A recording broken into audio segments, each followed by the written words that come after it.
Lawrence is a good old local boy who grew up in the business around Knoxville. He and his staff are always available, always willing to help, and will go above and beyond for their guests. The newest Hampton Inn in Knoxville has clean rooms, flat screens, fridges, and microwaves in every room. Plus, breakfast is included in every rate. Not to mention, there's also a pool and on site. If it wasn't so close to amazing restaurants, bars, and shopping, you would never want to leave. At only 6 miles from campus, you're still right in where the big orange action is. Go to hamptoninn.com, search Knoxville, and book your room at the Hampton Inn Paper Mill or call 865-693-5400. When I made the move to my own studio, I was worried about this. I was worried about that. I was worried about, hey, did I get this piece of equipment? Did I get that piece of equipment? Does that sound good? Does that not sound good? One thing I didn't have to worry about, that was office furniture, because Office Furniture Outfitters met my furniture needs. With a 50,000 square foot facility, they have East Tennessee's largest selection and are the best value for new and used office furniture. Located in Knoxville, it's easy to find everything you need for your new space, including desks, file cabinets, chairs, conference tables, and more. Office Furniture Outfitters is turnkey. They came to my place, we mapped everything out that was needed, they delivered, and get this, set everything up. To learn more about what Office Furniture Outfitters can do for you, log on to ofonox.com. That's ofonox.com. Deep down the middle's got his man, and he's gone. Jason Swain, touchdown. It's time for the Swain Event with your host, Jason Swain. My man. Real sports talk for the real sports fan. All you chumps are gonna bow when I whoop him. It's time for the Swain Event, fueled by Dead End Barbecue. Give me 2 rounds and a Ric Flair.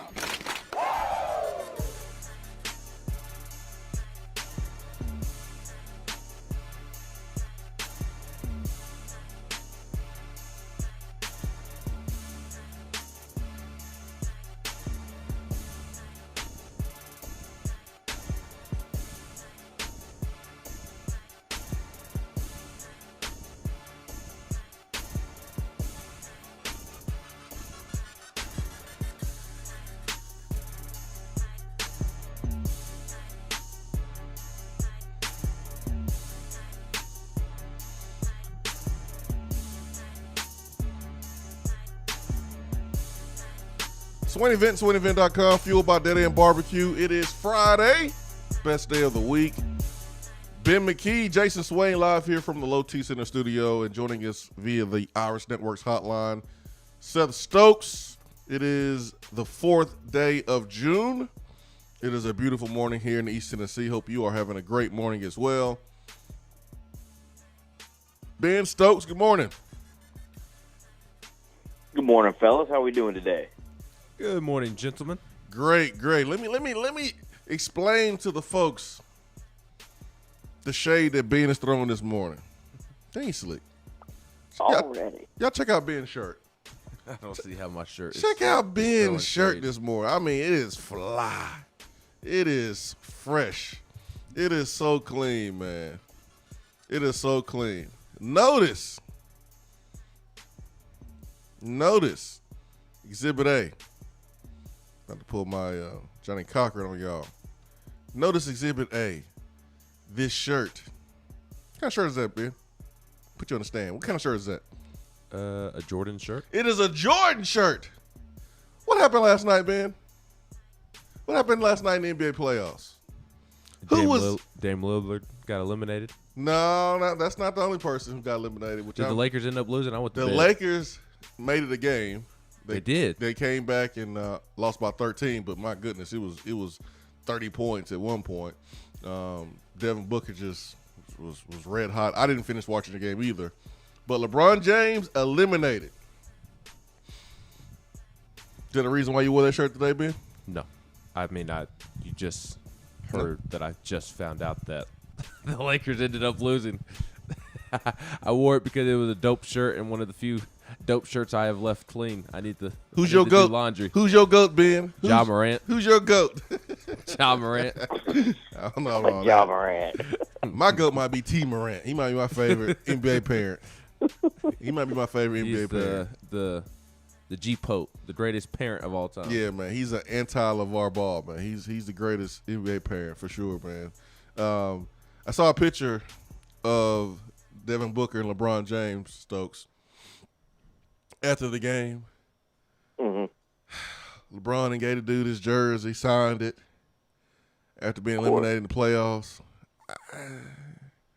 I ain't ready for this. He can do that, but he's going to walk out, leave a game early because his team is losing a couple nights ago. Yet after he gets eliminated, he's going to be all buddy-buddy and swap jerseys and sign autographs. And LeBron and I are the same age. You too, Stokes. We all three the same age, and I ain't feeling that. That is, we can do that another day. Yeah. Not after you eliminated me from the playoffs. Not you ending my season. I'm not in a buddy mood. I'm not signing none of your stuff. Talk to me in the off season. I'm mad. I'm going home. Like that's me. Maybe I'm a sore loser, but like I can't wrap my head around this whole jersey swapping. In the regular season, okay, I get it. Football, I get it. In the regular season, playoffs, nah, man. We're gonna have to talk later. But tonight, guys, did y'all know that that Tennessee was prepared to step up and take care of Tony Vitello and give Tony what he needs to be successful? Did y'all know that? Yeah. I had not heard that. Have you heard that? Huh? Stokes, did you know that? Because I had no idea until yesterday. Ben, did you? You put me in an awkward spot, my guy. Ben, did you have any idea that Tennessee was going to step up to the plate? I do believe folks can go back and listen to yesterday's podcast. Any idea? Was you here when Chris Burke was on the show? Or was that Brad? That was me. Oh, okay. Man, I am I'm totally joking, but I am it's cool to sit back, Stokes, Ben. It's cool to sit back and see the fan base realizing like, oh, wow. These guys may know what they're doing here. We might have an AD and a chancellor and a president. Oh, wow. My question is Vol Twitter going to take credit for this? Yeah. Well, if we hadn't tweeted him all day, every day, hey, man, he wouldn't be getting this raise. Vol Twitter took credit for the Elite Sweet 16, Elite 8 run that Conzo Martin, the Tennessee basketball team, had. If we hadn't created that petition, they wouldn't have been any good. We motivated with that petition. It was all us. Oh, Lord. It wasn't y'all. You didn't put any balls in the basket. You didn't play any defense. You didn't make nan free throw. You didn't take nan charge. You didn't do anything. I think it's a phrase that needs to come back in greater capacity. Is nan. Nan. You know nan? Nan. Love that song. Too bad we can't even say any word after that. Thanks, nope. Daddy. Can't say nothing about that song after the you know nan. Who'd you say, B? You say something? I did not say anything. Hey. Does Ben know what song we're talking about? Oh, he definitely knows. The reason I explain the joke. So Ben, I'm surprised he didn't do it today. Maybe I just didn't hear it. But every day Ben comes in listening to rap music. I was listening today. I cut it off before you came in. Okay, so every day Ben comes in listening to rap music. You know I was listening today. Lil Baby dropped a new album. So every day Ben listens to rap music. And there's lyrics that's mentioned during the song because Ben doesn't listen to the clean version. He has no respect for my household. He just lets the F words fly all out of his phone, even when the kids are around. Just kidding. The kids are usually asleep when he's around anyways, listen to music. But he listened to the real version, the hard-hitting version, the explicit version. And the N-word is dropped in the song. The what? The N-word is Huh? dropped in the song. I don't know what you're talking about. And most of the time, I be hearing Ben like rapping with the song. Yeah. He he knows the lyrics. And then Ben always stops. He stops dead in his track, Stokes. I mean, it's that you and I have had this conversation, Swain. Like, what is it? If we're rapping to the lyrics of a song, is it? What do we do? you better stop dead in your damn tracks. You better put the parking brake on. You better put 2 feet on the brakes, not just one. You better put 2. You better pull up that handle for the parking brake and everything. Turn on your emergency lights. You better hit it all. You better stop. And Ben will stop dead in his tracks. It's a joke. I go, huh? Ben, what'd you say? I ain't say nothing. Every single time. Every single time, man. It's hilarious, man. It's hilarious, man. Huh, Ben? Ben will hit every lyric of the verse. He'll skip that one word though. I go, huh? Ben, you say something? No, I ain't say nothing. So that's the joke, man. That's the joke. Hey, the lesson here is if you're black and you listen and you don't have any white friends, get you some white friends. If you're white and you listen and you don't have any black friends, get you some black friends. You have a good time. Yeah. Just have a good time, man. Diversity is fun. It is very fun. Diversity is fun, man. It really is. Guys, how do you feel? And we got Tennessee baseball to get to today for sure. Tennessee playing today. Yes, it's the hardest region in a tournament, whatever. But it's time to go. It is go time.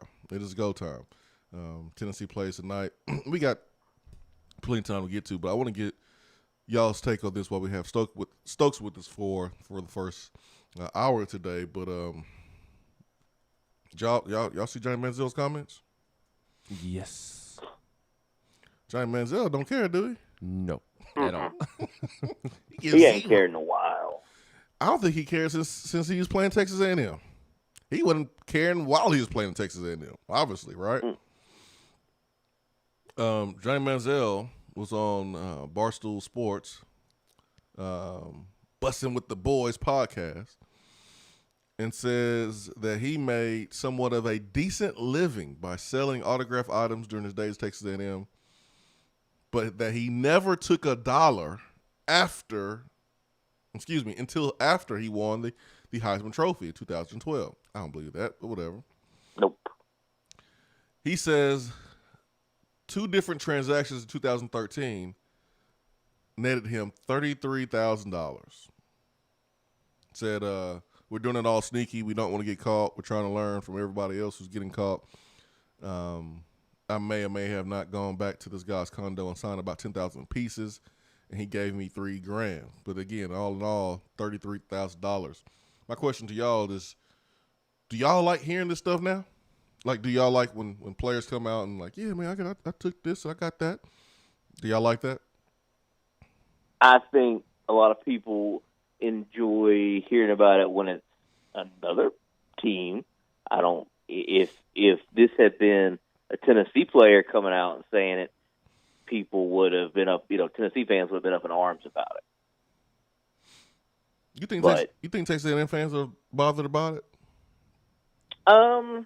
They probably should be a little bit. I don't think they're surprised by it. I think they may be surprised that he's actually speaking on it publicly, but it definitely doesn't paint Texas A&M in the best light. And that opens the school up for some sideways glances possibly and a more scrutinous look. But, I don't think at this point there's anything that can really be done. But from an outsider's perspective, still all that tea. Let me hear it all. I think times have changed a little bit since Johnny Manziel played. I think if Johnny makes those comments when he's fresh out of school and fresh being done with playing at Texas A&M, I think it's met with a different level of frustration by Texas A&M fans, because at that point you're kind of ratting your own school out. But I do think several years have passed, and it feels like more and more people, as each day, each week, each month, each year goes by, more and more people are open to players being able to profit off of these type of situations. And to me, that's the ridiculous part. It just amazes me that a band member can go to downtown College Station.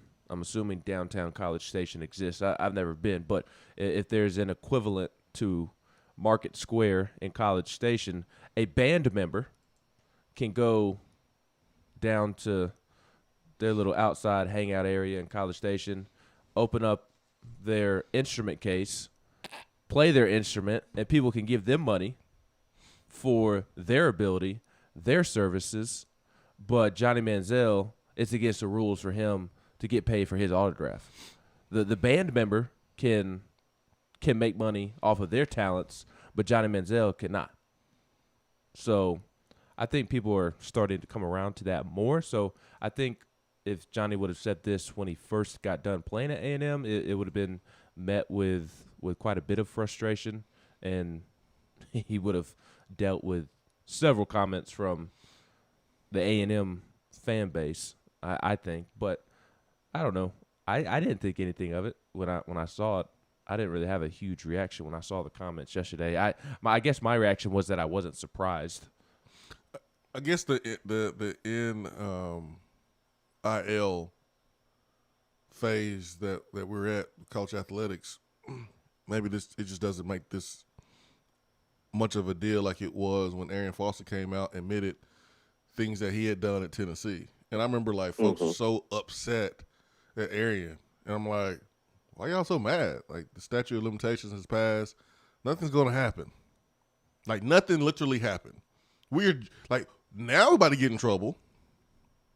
But that's like that was Arian Foster's comments was during the Butch Jones era. But that was like years later.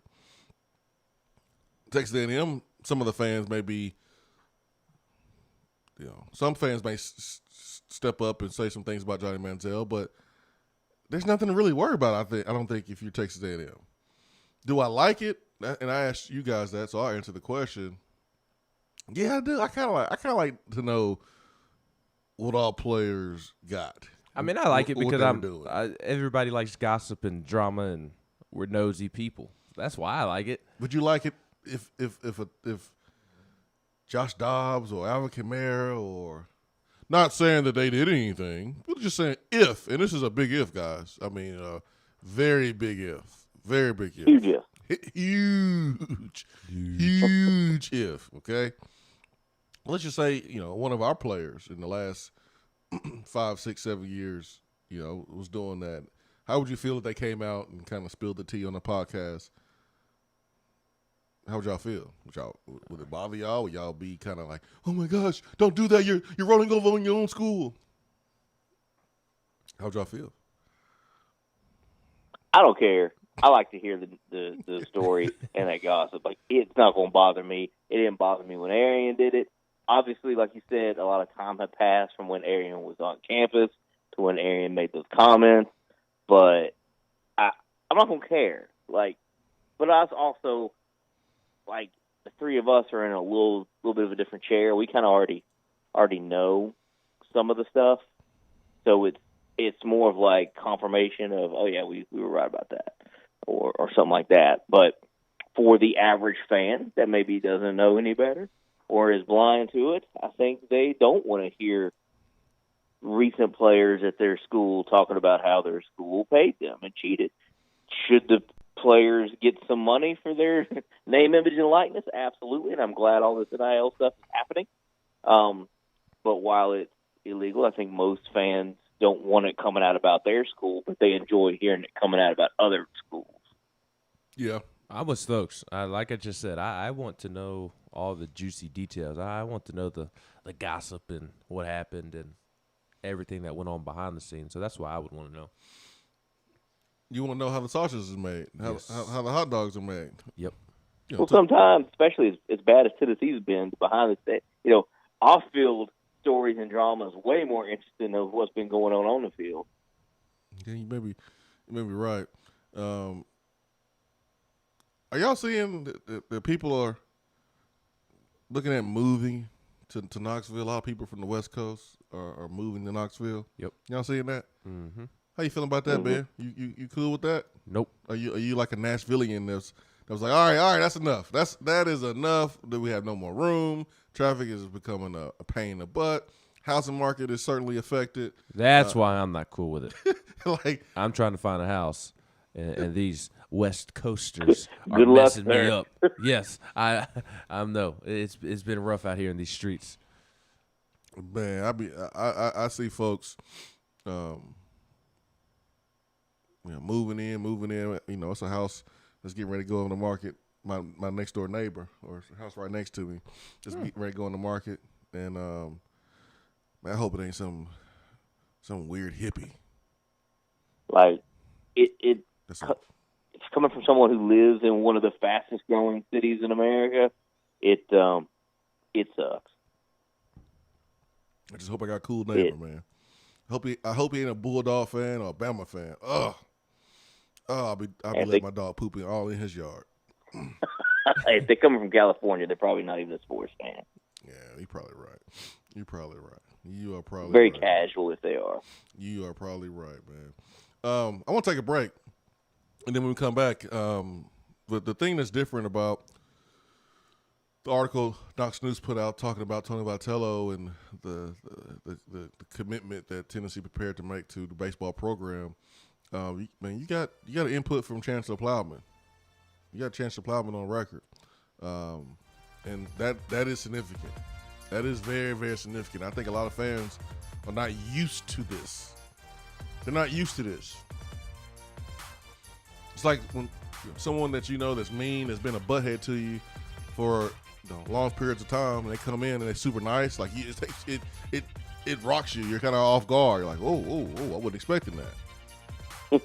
People are not expecting Tennessee to be doing things the right way. Folks are like, wow. Well, I still believe what I see. I don't believe it. I don't believe it. I believe what I see. You still got people like that. But I want to take a quick time out and come back and discuss Chancellor Plowman's view on Tennessee baseball. Great article by Mike Wilson there at Knox News. I had no idea Tennessee was about to step up until yesterday. I'm totally kidding. We'll take our first break of the day. Swain Event, fueled by Dead End Barbecue. Be right back.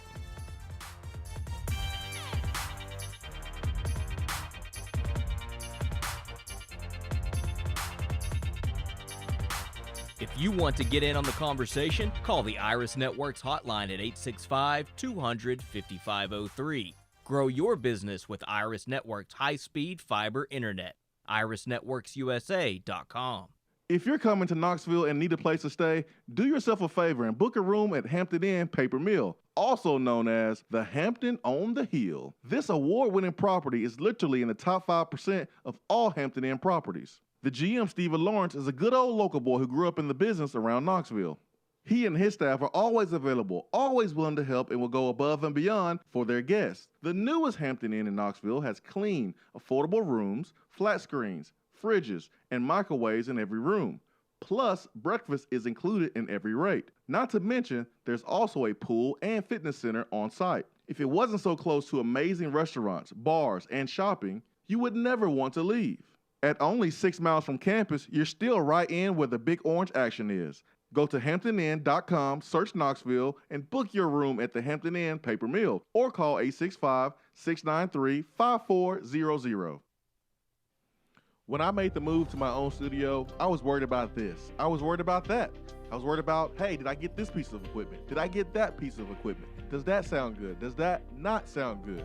One thing I didn't have to worry about, that was office furniture, because Office Furniture Outfitters met my furniture needs. With a 50,000 square foot facility, they have East Tennessee's largest selection and are the best value for new and used office furniture. Located in Knoxville, it's easy to find everything you need for your new space, including desks, file cabinets, chairs, conference tables, and more. Office Furniture Outfitters is turnkey. They came to my place, we mapped everything out that was needed, they delivered, and get this, set everything up. To learn more about what Office Furniture Outfitters can do for you, log on to ofonox.com. That's ofonox.com. JC's Tree and Landscaping Service specializes in quality tree work done at an affordable price. Trimming and removing trees are their specialty. They also offer other services like land clearing, stump grinding, crane services, and all of your basic landscaping needs for both commercial and residential. JC's will give you a free estimate and beat any written quote by a competitor to guarantee that you get the lowest price around. Don't risk your land with a fly-by-night service. JC's Tree and Landscaping is licensed and insured. Give them a call at 865-599-3799. For a replay of each day's Swain Event TV, like us on Facebook.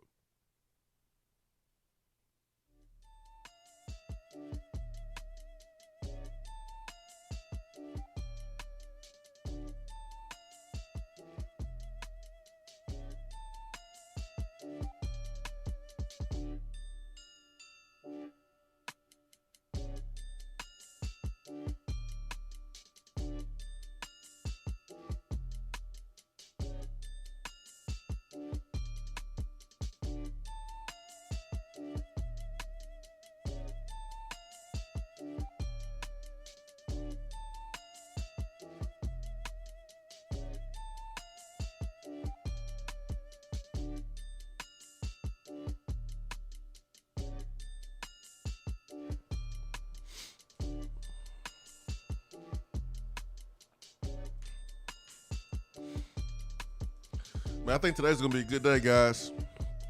I think today's going to be a good day. Swain Event fueled by Dead End Barbecue. Hour 1 is brought to you by Hiller Plumbing, Heating, Cooling, and Electrical. I think today's going to be a good day, guys. You want to know why? As long as you don't have to use your AK, it will be a good day. That is true, man. That is true. I would hate to have to use that, man. I would hate to have to use that. It's going to be a good day because I went to go click on the Mike Wilson article, Knox News Sentinel on my computer. It said, "Not so fast, my friends. You have run out of free articles." But then I went to my phone. It's already June 4th. It's only June 4th. How are you already out? I don't know, man. I don't know, man. I have no clue. I haven't really clicked on anything on my computer. But you never know, man. Sometimes I get wild and crazy with the URLs on the laptop, so who knows? But I go to my phone. Guys, I go to my phone, and it says, "You have 2 free articles left." Ooh, hoo, hoo. It's going to be my day today. It's going to be my day. So here it is. Here's what the article Knox News Sentinel put out. Got some quotes from Plowman, Chris Burke, and Chris Burke was on our program. Did a great job there, but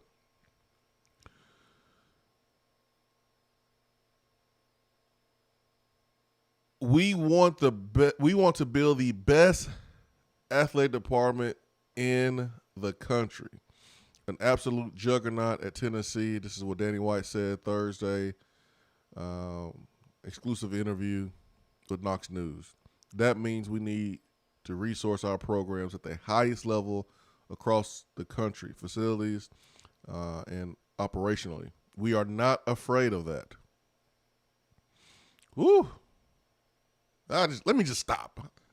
Those are powerful words right there. Those are powerful words right there, man. I feel like Drake reading from my phone. Usually when Drake be rapping and freestyling, he always got his phone out. I feel like Drake right now, man. Don't most rappers do that? And I just know Drake did it a lot, and Drake does it. I feel like Drake right now. We want to build the best athletic department in the country, an absolute juggernaut at Tennessee. That means we need to resource our programs at the highest level across the country, facilities, and operationally. We are not afraid of that. Guys, thoughts so far? Y'all good? Y'all want me to keep going? I mean, how can you not get excited about the comment of, was that Plowman? This is Danny White. Danny White saying that they want to build the best athletic department in the country. How can you not get excited about that, Stokes? No, it's spectacular. We want our football coaches to come out in interviews and say they're trying to build the absolute best team in the country, and we get aggravated when they won't just come out and say it. So it's great to hear the athletic director come out and say it. It says that Tennessee's at a turning point, preparing to make a sizable financial commitment to its coaching staff and facilities to sustain the program's success. Multiple sources with direct knowledge of the Tennessee baseball program told Knox News. One of the sources indicated the investment could place Tennessee among the nation's biggest spenders on college baseball and make Vitello one of the highest paid coaches in the nation. Woo! It goes on to talk about, Tony Vitello's record, all that good stuff.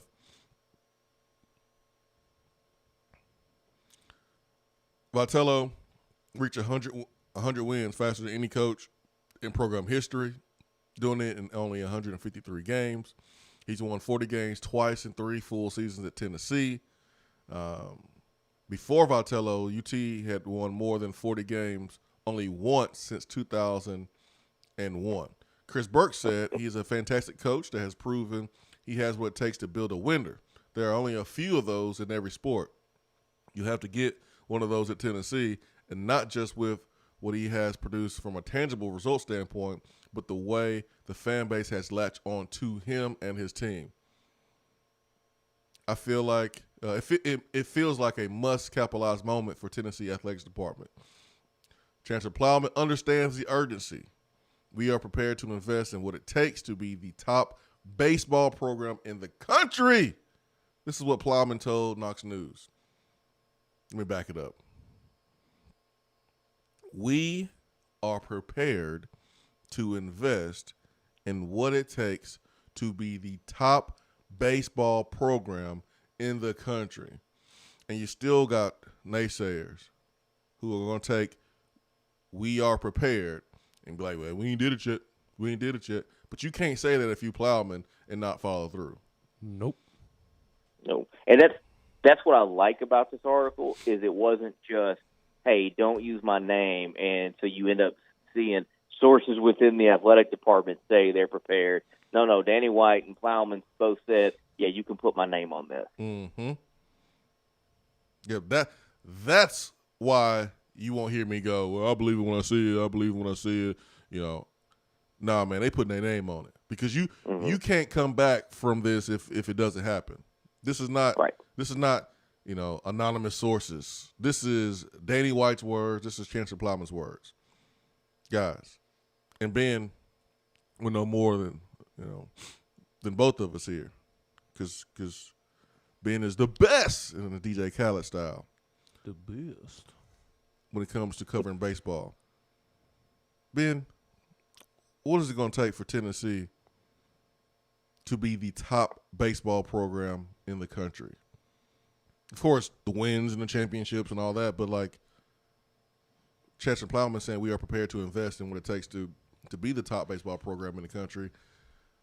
What are we looking at here? Maybe from a dollar size amount, maybe from a facility standpoint. Like what does it mean to have the top baseball program in the country? To me, that means the facilities are as good as anybody's.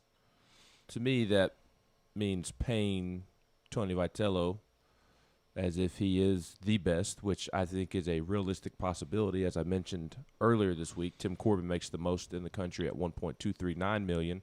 It would not surprise me if Tony Vitello surpasses that or is at least in that ballpark. I do think Tony Vitello will be north of $1 million. It's just a matter of how north. And, again, it would not surprise me if he becomes the highest paid coach in college baseball. So that's one aspect. I mentioned the facilities. I don't know that Tennessee can do that overnight unless it just wants to completely build a brand-new spanking stadium on campus. Mississippi State has the best baseball stadium in the entire country. Dudley Noble, I think I pronounced that correctly, Dudley Noble Field. I mean, it is the absolute best of the best. So, Noble. Go ahead. Tennessee isn't catching up to that overnight. And again, even if it I don't know that it could catch up to it over a decade. To reach that level, it would have to just tear down Lindsey Nelson Stadium and build a completely new one, quite frankly. But facilities, taking care of Tony Vitello monetarily, taking care of his assistant coaches monetarily. I think his 2 assistants and his strength coach combined to make like $400,000 last year. So up in the pay there will be huge as well. So, I mean, those 3 things are at the forefront. And I talk about the stadium. I mean, that entails all things. The actual stadium, player amenities, whether that's a weight room, a hangout area, their regular locker room. I mean, all those things.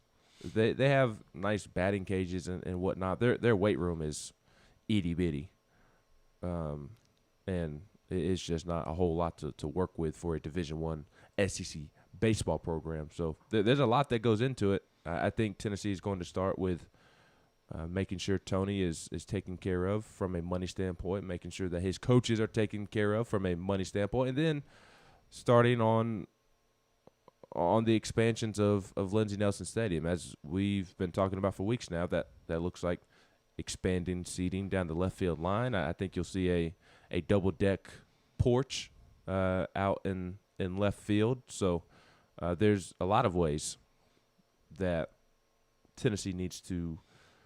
A lot of things that Tennessee needs to address if it does want to reach peak baseball status, and it has a long ways to go, but this is a great first step in the right direction.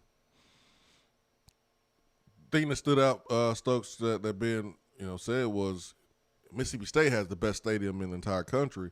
So Ben has also said before that LSU is the best job. So not necessarily the best stadium is tied to the best job.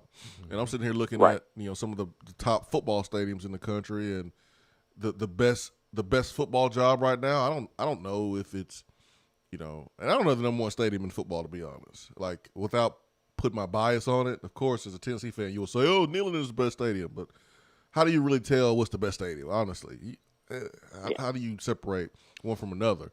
Is it size? Is it the fan experience? Who knows? But I mean, it's all opinion. Yeah, it's opinion, but like the biggest stadium doesn't necessarily mean the best job. So like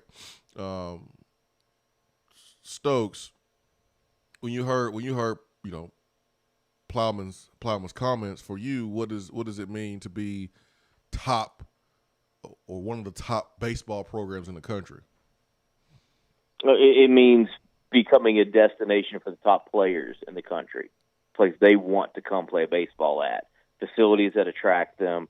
Like Ben's pointed out, the player amenities, making Lindsey Nelson nicer. Like, I don't think it's going to be in the cards to tear down the stadium and build a whole new one, but making improvements to the existing structure there, and making it more palatable for everybody. Tennessee fans have shown that they're going to come out and support a winner. If it's baseball, if it's basketball, if it's football, if they're winning ball games and it's an exciting product, Tennessee fans are going to show up and show out. And the more Tennessee fans you can pack into a place, the better. That's part of what's going to make it. It just, giving them what they need to continue to succeed and to take it to the next level, be it financially, be it facilities, whatever it takes to make Tennessee, the University of Tennessee, that campus, a destination spot for the best coaches and the best players in the country. And what's exciting, Stokes, is that the best players in the country already want to come play for Tony Vitello because of the type of person that Tony Vitello is, and they want to they see what he's doing with this program and the players that they are developing between Tony Vitello and Josh Elander, the hitting coach, and who's an excellent recruiter. Tony had to fight off A&M last offseason to keep Josh Elander here in Knoxville, and that is quite the development last offseason to keep somebody from going to A&M, from leaving Tennessee for A&M, more money at A&M. Josh Elander is viewed as one of the best recruiters in the entire country. Frank Anderson, good luck finding a better pitching coach. I mean, he has a long track record going back to his days in the state of Texas where he coached at multiple schools of being successful. And now you're seeing what he's done here at Tennessee, and they have an awesome strength coach, Quentin Ebenhart. I think I pronounced his last name wrong. Everybody calls him Q. I think I mentioned a couple weeks ago, but last offseason, he could have gone back and gotten into professional baseball. Tony Vitello brought him to Tennessee from professional baseball. He had professional opportunities last summer, but chose to stay here in Knoxville with Tony Vitello. So Tony Vitello has an A+++ staff, and the recruits already want to play for them. What's exciting is, to your point, Stokes, with these new amenities for the players, with a new stadium and investment into the baseball program, I mean, that could skyrocket. Absolutely skyrocket. Yes, and it'll be able to keep that going. They already want to come. Let's give them even more of a reason to want to be here and to tell their friends. Yep. And that's the thing with it's awesome that Tennessee's doing this, because like in the South, yeah, football is king, but baseball's a popular daggone sport. Yep. There's not a lot of dudes that grew up in the South that didn't at some point play baseball, and they always continue to watch it after they're done playing. Like, baseball's a big deal in the southeast region of the country, and if you're Tennessee, it's smart to make an investment in baseball. More from the article, Danny White. Remember when he's on the program here on the Swain Event? We had talked about he did this before when he was at Ole Miss. He was on the senior staff. He wasn't the AD, but he was on the senior administration staff, and they went through pretty much the same thing Tennessee's going through right now, where you had a fan base that passionate about football. Baseball team was okay. Facilities need a major upgrade, and Danny White was part of the renovations there at Ole Miss. And Danny White says, I think those are two components that I am super hyper focused on at Tennessee, and that is supporting a strong student fan base and creating premium seating. He did that at Ole Miss, and that is what he's hyper focused on at Tennessee. He says, how do we make an awesome student experience and adding premium seating? Now, those are two components are very critical. Vitello also is heavily in discussions about how and where to improve at Lindsey Nelson Stadium, and this is what Ben has said. Looking at some of the stadium renovations around the country around the SEC in the last couple of years, Ole Miss did a $19 million renovation in 2017. Mississippi State, Dudley Noble Field, upgraded their stadium $55 million. The loan upgrade at Lindsey Nelson Stadium since 2010 was $1.25 million artificial playing surface. Chris Burke says, I think it's the right time. The staff has proven that they will be in the mix for championships. They are not blind. They go around the rest of the league and see what the schools that are dead serious about college baseball are doing for those programs. If you want to be in the mix at the top end of the SEC in baseball, it is a serious commitment. $55 million. Now, I'll say this. I have heard that boosters are stepping up, guys. Tennessee boosters are stepping up. They are stepping up. They're making commitments, and some of the same ones that we've had in the mix for a very, very long time. They're willing to drop big bags to support Tony Vitello and invest in Tony Vitello. Ben, you hearing the same thing? Yeah. I mean, that's been going on for weeks now. Yep. That Tennessee has been gaining boosters to the program. We talked earlier in the week about prominent boosters in other sports realizing what Tony Vitello is doing and stepping to the plate and wanting to chip in and contribute. I think you could also see some corporate things within Lindsey Nelson Stadium.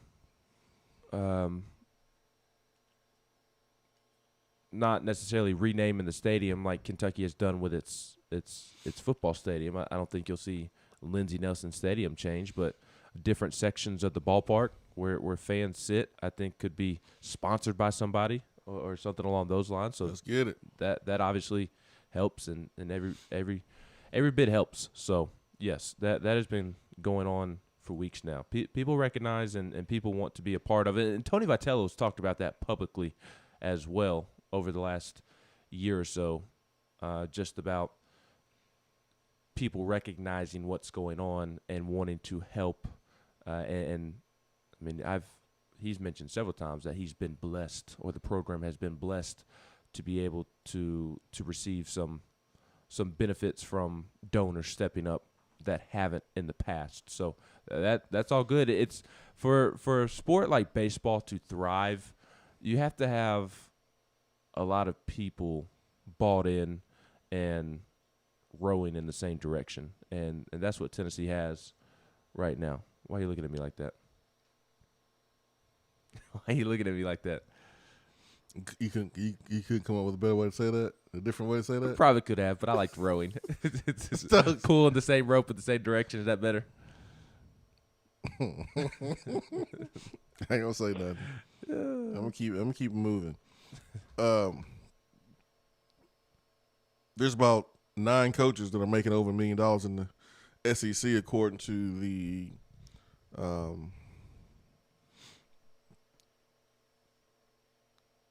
information gathered, total credit conversation from 2019 calendar year.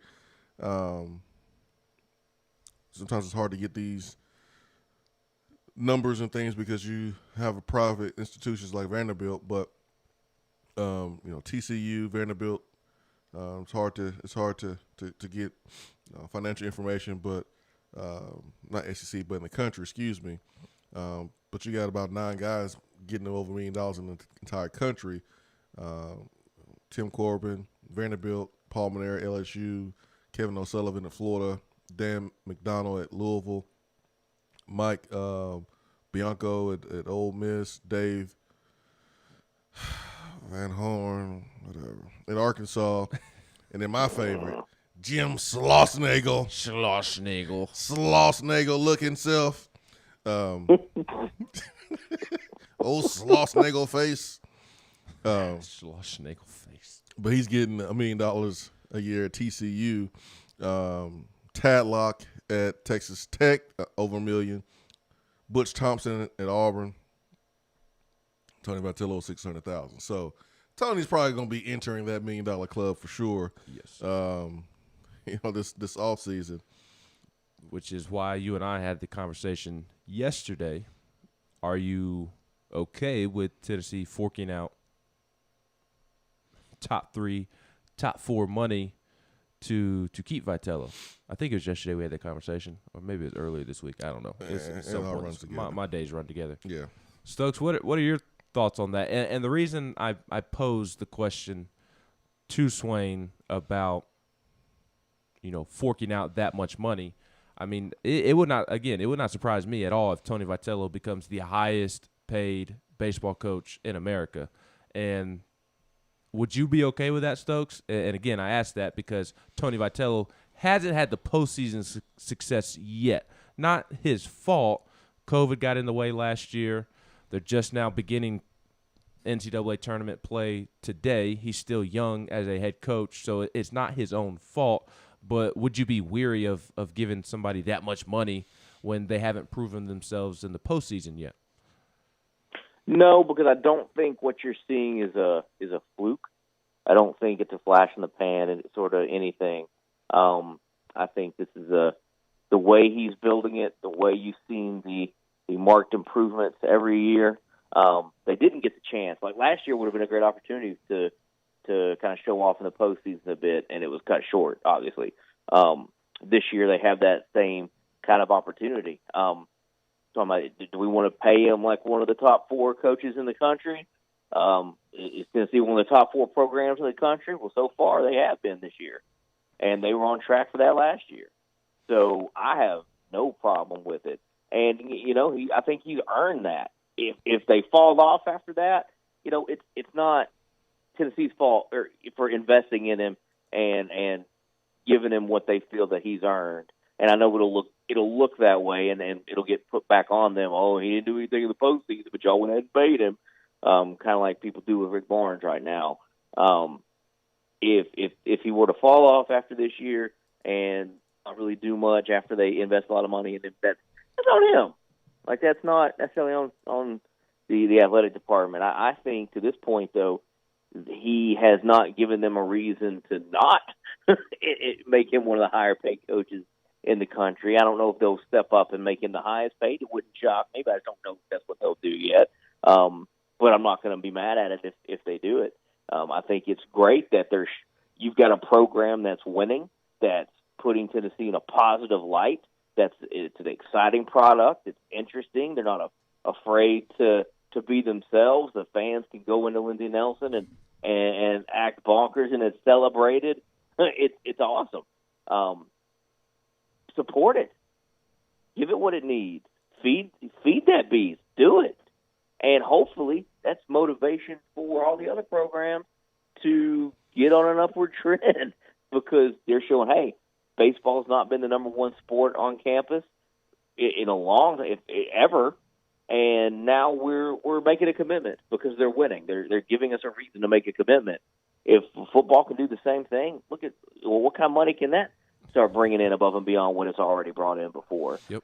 Basketball the same way. Like, this is a great example, and this administration's coming in and putting their money where their mouth is, literally putting their name on it.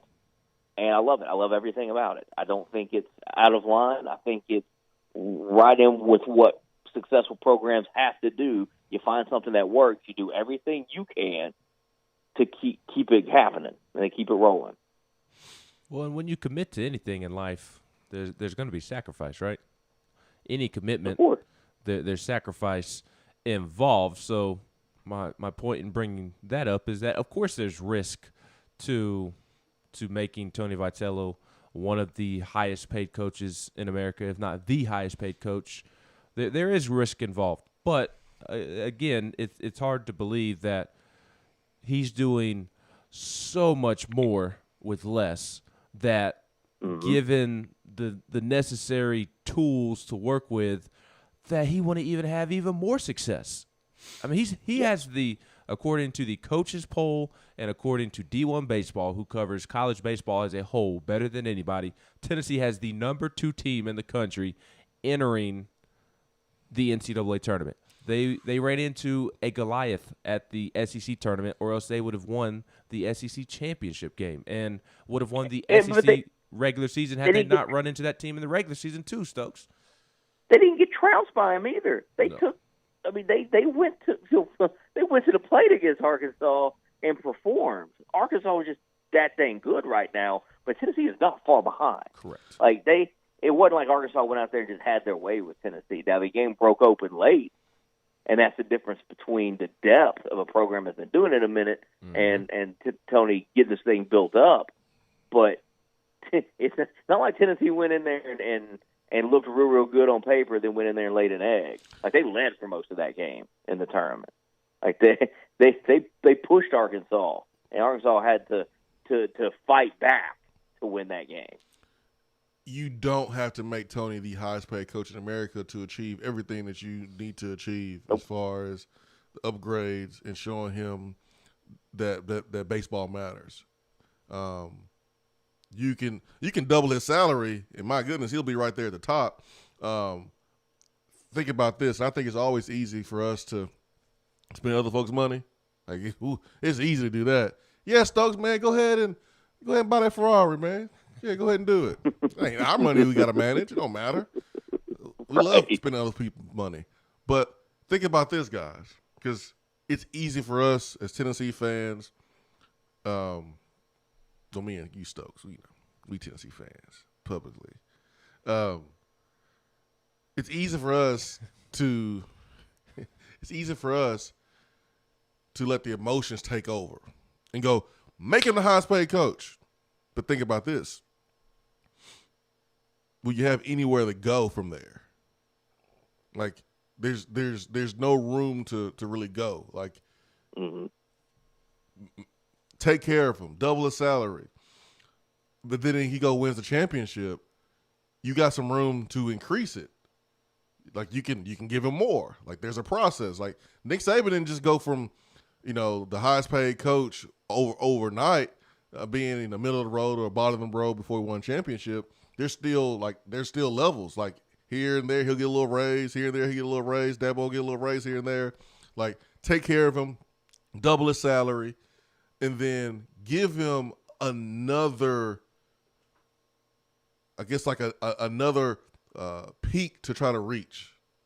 I think you can take care of him, take care of his assistants, make a huge contribution with the facilities without making him the highest paid coach in America. The problem is LSU and A&M may not allow you to do that. So I think that's why there's going to be the immediate, drastic change in pay. Now, I think it's been in Tennessee's favor, obviously, that Tony Vitello hasn't been the number one guy on LSU's board. That continues to be Kevin O'Sullivan at Florida, and then the ECU head coach has kind of been viewed as the number two guy. So Tony's sitting number 3 on the LSU list, and A&M appears locked in to Jim Schlossnagel at TCU. And Tony Vitello is not going to leave Tennessee, a place that he can build up into a great job for a place like TCU. TCU is a really good job, but at Tennessee, if he's given the things that he needs to succeed, Tennessee will become a better job than TCU. So you're right, Swain, but I don't know that LSU and A&M, although Tony's not at the very tip top of their board, they may not have a choice but to just dramatically go ahead and increase his pay. Like UCLA and Rick Barnes. Yes. Like, if it wasn't for UCLA, that makes Rick Barnes ain't getting paid $5 million a year. So, correct. Very good point by you, Ben. Very good point. It's what I do. Oh boy. Stokes, he just couldn't let it. He just couldn't take the compliment. He can't, man. He can't, man. I don't know how to tell him to get through the door on the way out, man. I know I can get out. I know I can get through with a nice swift kick in the backside, help him get on out the door, man. His head might get stuck, but I can karate kick his butt right on up out of here, man. Head getting real big, man. I like it though. I like saucy, spicy Ben, man. I like a confident Ben, man. I really do, because I remember when Ben, what the spicy is he is now, man. I like this Ben better. Right. All right, Stokes. Game is at 6 p.m., man. What beers you got chilling and ready to be cracked open, man, for the game? I've got one more. It's called a 10W40. It's a stout left in the fridge, and then on my lunch break today, going to go by got a local establishment here that sells a lot of unique craft beers and pick up a couple of hazy IPAs and maybe a nice Heffy. Yeah, Heffy hazy IPA. Did you say you about to drink some WD-40? What'd you say? Yeah, it's called 10W40. It's a banana split stout, and it's fantastic. What was the last? You say Heffy or Hesse? Hazy IPA. Oh, hazy. I thought you said one after that. Oh, maybe a Hefeweizen, a Heffy. Yeah, maybe. All right, so I gotta get with you after the show, man. You got all these exotic beers I ain't never heard of before, man. What countries are you importing them from? Is it illegal? We want to know. Go to the store, man. All right, Stokes, man. Have a good weekend. All right, y'all as well, man. Have a good one.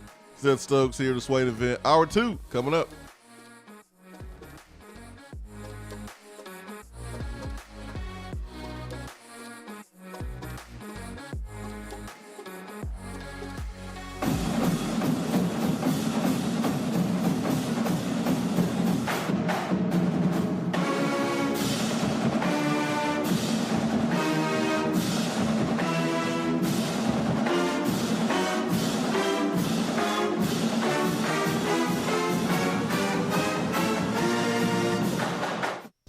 Top 100 barbecue restaurant Dead End Barbecue is a no-brainer when you are craving the smoky flavor of quality Q. Dead End makes it easy to enjoy their fantastic menu with online ordering from Chow Now for pickup. Or if you don't feel like leaving the house, then have Dead End Barbecue delivered right to your door by Loco Knoxville or Bite Squad. Cheer on your favorite team with the best barbecue around. Check them out online at deadendbbq.com. Dead End Barbecue. The search is over. Is that as low as you can go? Okay, thank you. Hello, is that as low as you can go? Okay, thank you. What are you doing? Calling around to get the best rate on a car loan. Why? Everyone knows Alcoa 10 is the best choice to purchase a vehicle or refinance your current loan. And with low interest rates and 90 days to your first payment, it's a no-brainer. You can even apply online and sign all the documents from the convenience of your home. Yeah, I don't know what I was thinking. Alcoa 10 Credit Union. It's so easy. Go to atfcu.com for details. Rates are dependent on credit score and equal housing lender. When you see the happy face on our truck, you'll be smiling because you'll know that you're in love. At Hiller, we care about your family's comfort all year long. If you get caught without air conditioning this summer, we're offering a free service call with any repair. That's a free service call when we do the work on your HVAC system. Visit happyhiller.com to schedule your appointment today. Call the Happy Face Truck today. More and more Tennessee businesses are switching to Iris networks for reliable, local, high-quality, high-speed business fiber internet. Iris provides direct internet access from 10 megs to 10 gigs with no payments for 90 days. Iris also offers next-generation business phones with work from anywhere capability from the mobile or laptop app. With local sales, support, and service, Iris is a partner in the community. Learn more at irisnetworkusa.com or call 865-448-IRIS. Iris Networks, a Tennessee business connecting Tennessee businesses. Guys, your health right now is more important than ever. I recommend Low T Center. That's where I get my levels checked. It all starts with the annual wellness exam where they do a comprehensive health assessment exclusively for men, making it quick and easy to take care of your health. And now they offer monitored self-inject at-home testosterone treatment. Most insurance is accepted. Go to lowtcenter.com now to book your appointment and make your health a priority. Low T Center, reinventing men's healthcare. It's a new season, which means it's time to rep your team in new ways with gear from Game Time Sidekicks. Rep the Vols with every sip with a new tie-dye tumbler or bottle. They also have a new NFL Players Association product line, so you can support your favorite VFL on Sundays. Want to put your own flair on a tumbler? Game Time Sidekicks has you covered with options to add your own text or even a monogram on the back of your favorite team tumbler. To check out everything that Game Time Sidekicks has to offer, go to GameTimeSidekicks.com. Carry your team with Game Time Sidekicks. Good morning, Swain Event family. As you already know, I'm your go-to realtor when you are considering buying, selling, or investing in East Tennessee real estate. But did you know I can help all of you listeners in other parts of the country? No matter where you're listening from, there's a good chance I have several Keller Williams real estate partners in your area. I've developed relationships with realtors I know I can trust to help you with your needs. So give me a call, Jennifer Morris, Keller Williams Realty, 865-257-7897, or email me at jennifermorris865@gmail.com. Touchdown or turnover is backed by Alcoa Federal Credit Union, a place where you belong.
Touchdown or turnover, back by Alcoa 10 Federal Credit Union, the place where you belong. Better rates and better service. Hope you're having a great Friday.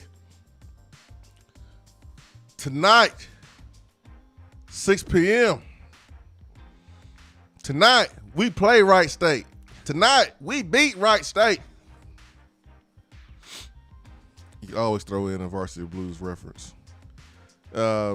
Tennessee, 45-16 against Wright State, is the 4th seed, 35-11. ESPN 3, 6 p.m. Double elimination in the Knoxville Regional. Touchdown turnover. Tennessee will go undefeated in the Knoxville Regional. They will not lose a game. They will go unscathed. They will win every single game they play in the Knoxville Regional this weekend. Touchdown or turnover. How you feeling, Ben? How you feeling? Tennessee sweep the field in the Knoxville Regional. I don't know how many different ways I can say it. I say touchdown. They should, on paper at least. Wright State concerns me more than Liberty or Duke, to be honest with you, just with the way that they hit the ball. And, I mean, it all comes down to Chad Dallas keeping them in check, who will pitch tonight. Blake Tidwell will pitch tomorrow. Chris Burke mentioned that on the show on Wednesday. Just call him Blake, man. I can't. I did say Blake Tidwell. I didn't say Tiddy. Just call him Blake, man. I can't stop thinking about Blake, but that's not his name. It is his name. The Blade is his name, not Blake. Call him Blade. Sorry, call him Blade. I'll call him Blade. Don't say his last name no more. Don't say his baseball last name. name. Don't say Tidwell. No, because I can't stop thinking about his nickname. But I say touchdown. Tennessee should sweep on paper. Again, Wright State concerns me the most. Duke is playing hot, and I'll turn it around back on you, Swain. Great. With Duke. Duke reminds me very much of Oregon State, the team that Tennessee basketball ran into in the NCAA tournament. Oregon State had to win the Pac-12 basketball tournament to make it to the NCAA tournament, was playing its best basketball at the end of the season. Mm-hmm. And this Duke team is in the same exact situation as that Oregon State team was. They were 20-20 at one point, had to win the ACC tournament to get into the NCAA tournament, have won 12 in a row. Granted, not the strongest schedule, but Duke is really rolling right now. Just winning the ACC tournament really reminds me of that Oregon State basketball team and that storyline going into that basketball game. We saw how that played out with the basketball team. Are you concerned about it playing out with this baseball team as well? Yeah, man. I asked you during the break, all this positive momentum, all this, good feeling that's in your belly about the direction of Tennessee athletics, Tennessee baseball, and you have a winning product, and have all this talk going on. You remember when Tennessee basketball a couple of years ago was going on this great run, and they were picked to be 11th in the conference, won a share of the SEC tournament. You had all this talk about don't pick us, and don't pick us, and then we lost to Loyola Chicago. It was kind of an early exit letdown.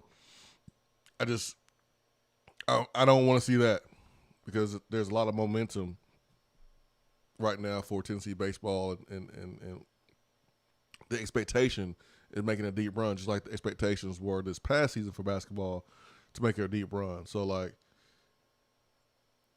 and you know how I feel about tournaments. Give me the hottest team at the right time of the tournament over sometimes the best team. I've said that in football. I've said it in basketball, especially in the NCAA tournament. Sometimes it doesn't matter if you are Duke with Zion and Cam Reddish and JT Barrett. It doesn't matter if you were number one, in October. It doesn't matter if you're Tennessee and you were number one in December. All that matters is, are you the hottest now? Are you the hottest now? And, yeah, that Duke going on that Oregon State type of run to get into the tournament, it concerns me. It definitely concerns me because it's about today. It's about how you're playing right now. SEC football. It's any given Saturday. It's not about the best team. It's about who are you that day. You can go out there, and Hugh Freeze certainly understands this. You can go out there and beat Alabama one Saturday and turn around and lose to freaking Arkansas. you can do that. You can do that. So you got to keep your head on the swivel and be careful when you're playing teams that are hot at the right time. I think Tennessee is hot at the right time. I don't think Tennessee ever was not hot. Honestly, you're not going to be a top 3 seed nationally if you're not, consistent and hot for the entire season. So, yeah, man, there's some concern for sure. And your any given Saturday reference is amplified in the sport of baseball. Chad Dallas is a very good pitcher, but he could come out and have a rough go of it, and Tennessee be down 5-0 in the second inning. And does Tennessee get lemon booty? Do them butt cheeks get tight? You start kind of doing things you don't typically do and playing outside of your body, so to speak. So that it's amplified in baseball. I mean, truly, anybody can win in baseball, especially when you have a team that hits like Wright State does when they come into town. So it's critical Tennessee wins the first game. I do think Tennessee sweeps the regional. Maybe I'm looking on paper too much. You don't see sweeps very often, especially in the NCAA tournament. But what is different about the regional is that you're not playing the same team all weekend. You're playing multiple teams throughout the weekend, and Tennessee has the best roster, the best depth, the most swagger, in my opinion. So that's kind of why I feel comfortable saying that they will sweep, is because, again, you're not playing the same team 3 days in a row. You're likely going to be playing a different team each day.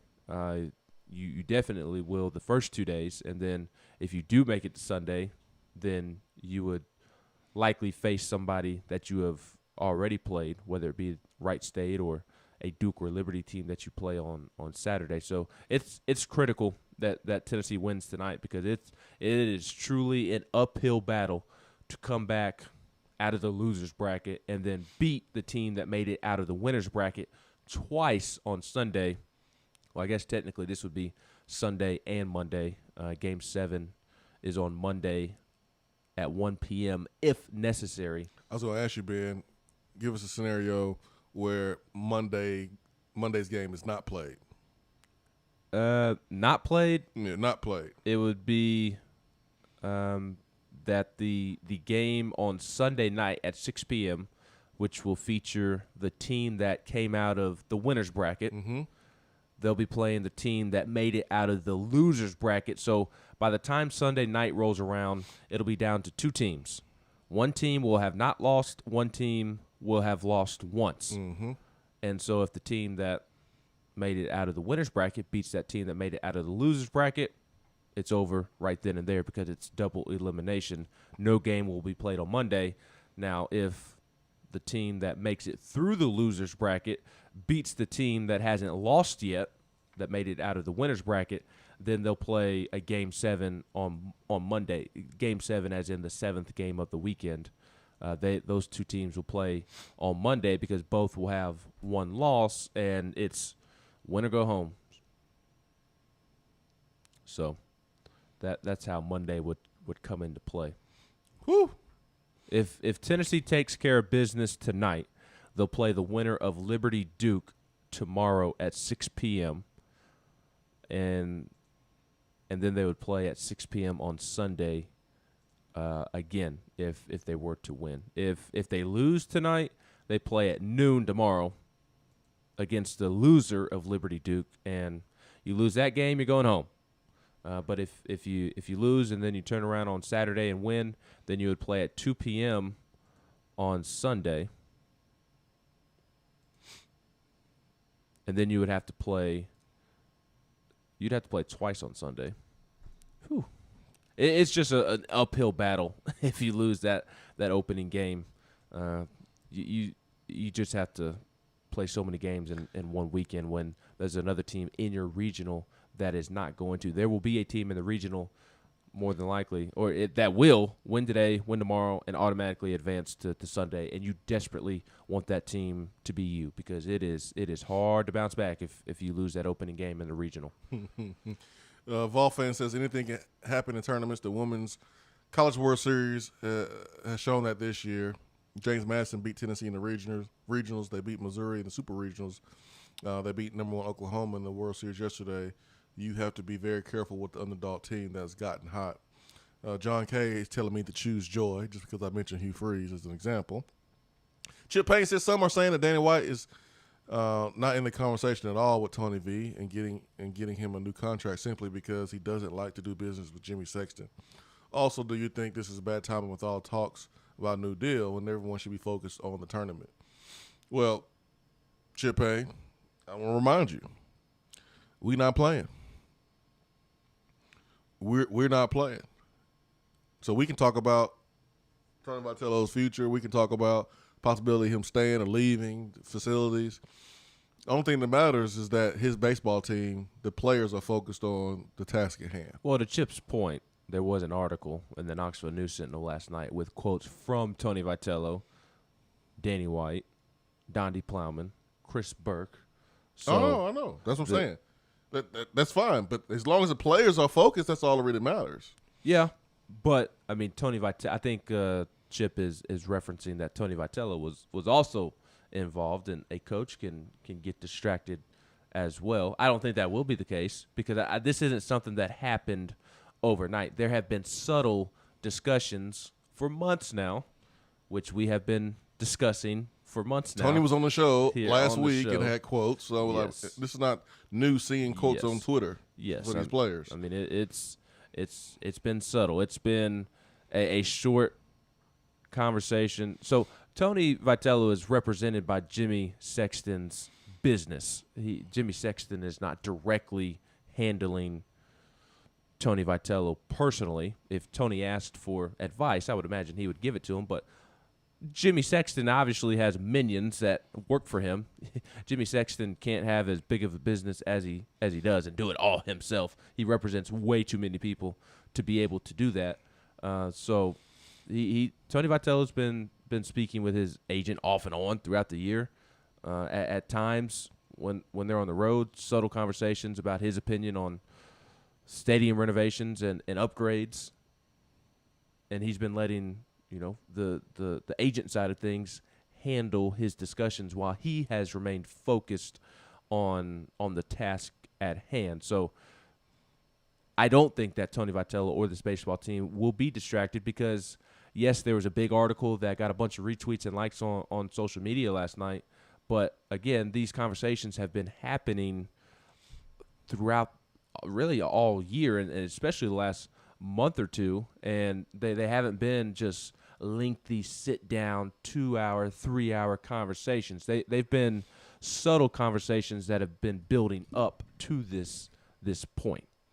I mean, if you're Tony Vitello, you want to bring in a guy like Jimmy Sexton or his firm to represent you, so that way you can stay focused. You want to get the best of the best, so that way you can stay focused on your team and know that your agent's going to do the best job to take care of you. I mean, this is a once-in-a-lifetime opportunity for Tony Vitello. He's worked his whole entire life to put himself in a position to have leverage, to capitalize on this leverage financially, and you want to have the best representing you. So I haven't heard that, Chip Payne, about Danny White not wanting to work with Jimmy Sexton. I think that would be crazy. I mean, let's think about this, Chip Payne. AD would be stupid. I just use the word. They'll be stupid to not. You can not want to work with him, but you better work with him because Jimmy Sexton represents the top coaches in America. Simple as that. And so it's business. You have to understand that his job is to get every single dollar he can for his client, and your job is to get the best value for your school and your employer. So it would be crazy to want to play ball with Jimmy Sexton because he's someone you just can't avoid. So I haven't heard that, which is probably why I haven't heard that. And another point on the distraction aspect, if the players are paying attention to any of this, like I almost think this would work in a good way for the team. There's going to be a lot of turnover with the roster, guys graduating, guys being drafted and leaving early. But guys like Jordan Beck, Drew Gilbert, who will be back next season, I would think that this would help them play loosey-goosey, so to speak, to help them kind of relax, because I would be nervous if LSU job was open and I knew my coach's name was connected to it. Like Jordan Beck and Drew Gilbert are at Tennessee because of Tony Vitello. Because of Tony Vitello. And then all of a sudden they're seeing coaching rumors that the reason that they're at Tennessee is no longer going to be here or potentially could get a new job elsewhere. That would be more distracting to me than this. To me, if I'm a player and I see, oh wow, coach is actually going to stay. Like I would put it to bed, that thought to bed in my head, and then be able to focus on the task at hand, and that's playing. So I would think that this actually helps more than maybe we anticipate, because guys who will be returning next year, they won't be worried about it. Should know you're going to use an A-Rod reference. Your What boy. What A-Rod reference did I use? Loosey-goosey. That's an A-Rod reference? Yeah.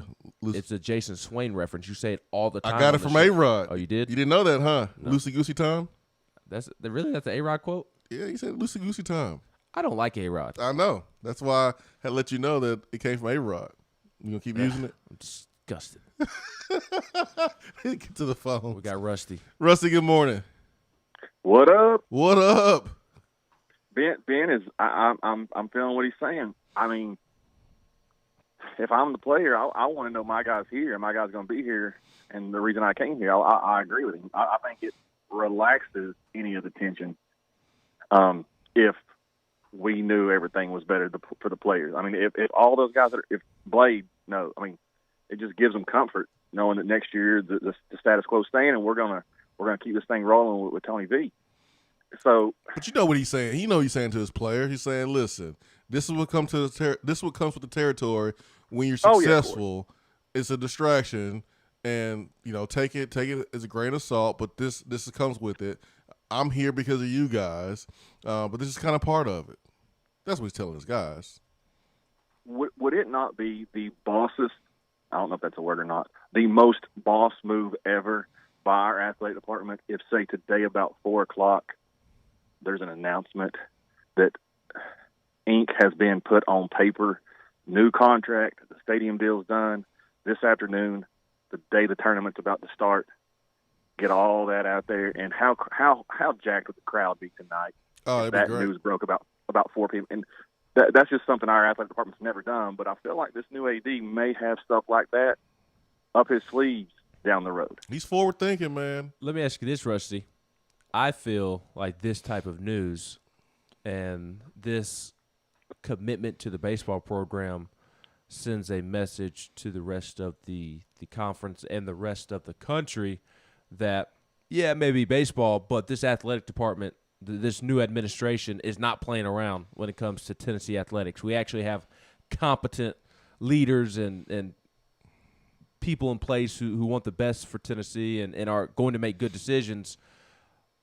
I get your thought and hyping up the crowd, but I don't want to do a Friday afternoon news dump. Let's do it Monday at noon, something along those lines, to where you kind of capture the attention of the entire country and the entire conference, more so that this is an administration and an athletic department that is going to take things seriously. And this isn't the old Tennessee that people have become used to. But dropping that news during the tournament, wouldn't that be a distraction? Even if it's positive, wouldn't it be a distraction too?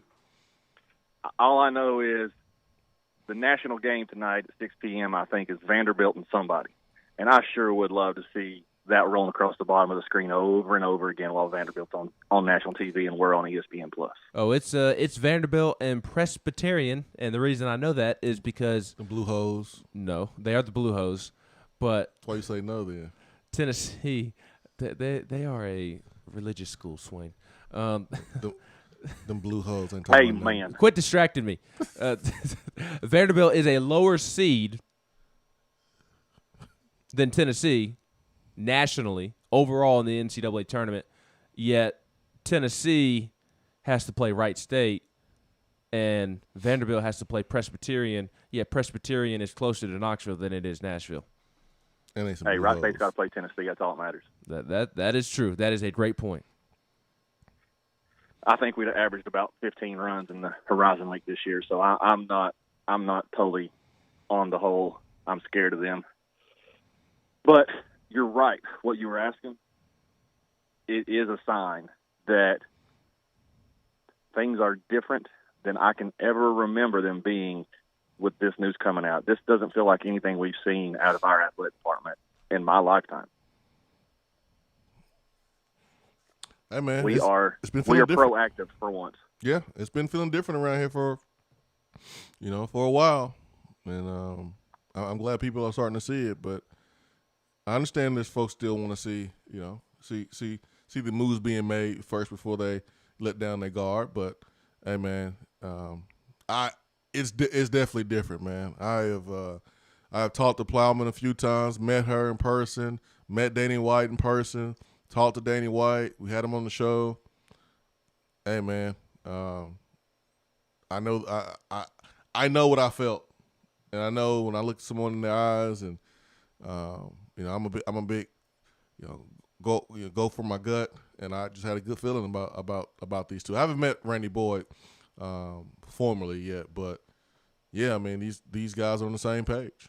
You can tell, you can see it. Love it. Is there a mercy rule in effect like there was in Hoover last weekend? I do not know. Well, I hope so, because I'm just trying to save Duke and Liberty and Wright State all the embarrassment we can allow. I mean, I just want them to get home as quick as possible because, I don't want them to get, that. I mean, I know mercy rule is embarrassing, but I want them to be as quick and painless as possible for them because they about to get wrecked. I like it. I ain't talking any trash, man. I ain't letting y'all blame me for us losing. I'm talking trash. I ain't talking any trash, man. Y'all still blame me for Sister Jean. Right now. We as Vols have been scared and beat down, and those days are over when it comes to this baseball program. I don't know about what's going to happen with the rest of things, but this baseball program is not scared and beat down. This baseball program is about to whip some behind. You can say it, man. It's okay. Ass. There you go. There you go. Love y'all. See you, buddy.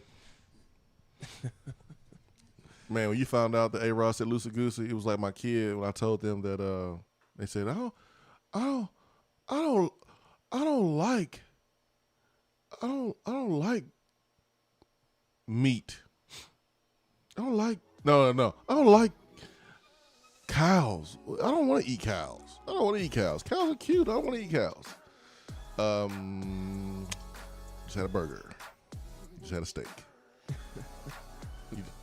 I don't like. Well, here's one. I don't like mayonnaise. You just had it. You just had it. You didn't even know it. You just had it. You didn't even know it. I don't like this vegetables. Yeah, you just had it. We just put it in your food. You didn't even know it. This whole time, Ben can't stand A-Rod, but using loosey goosey that came from him the whole entire time. It's all right, Ben, man. I should have told you sooner. I'm not a good friend. You're not. I'm sorry. I apologize. Good stuff, Rusty. Rusty getting his hype. I'm not talking trash though. I'll leave that up to Ben. Ben's a baseball guy. Ben, you can talk trash. What trash you got to talk? No trash? None, son. Well, I'm the type that likes to talk trash afterwards. Okay. All right. I feel you. Swain Event. Be right back.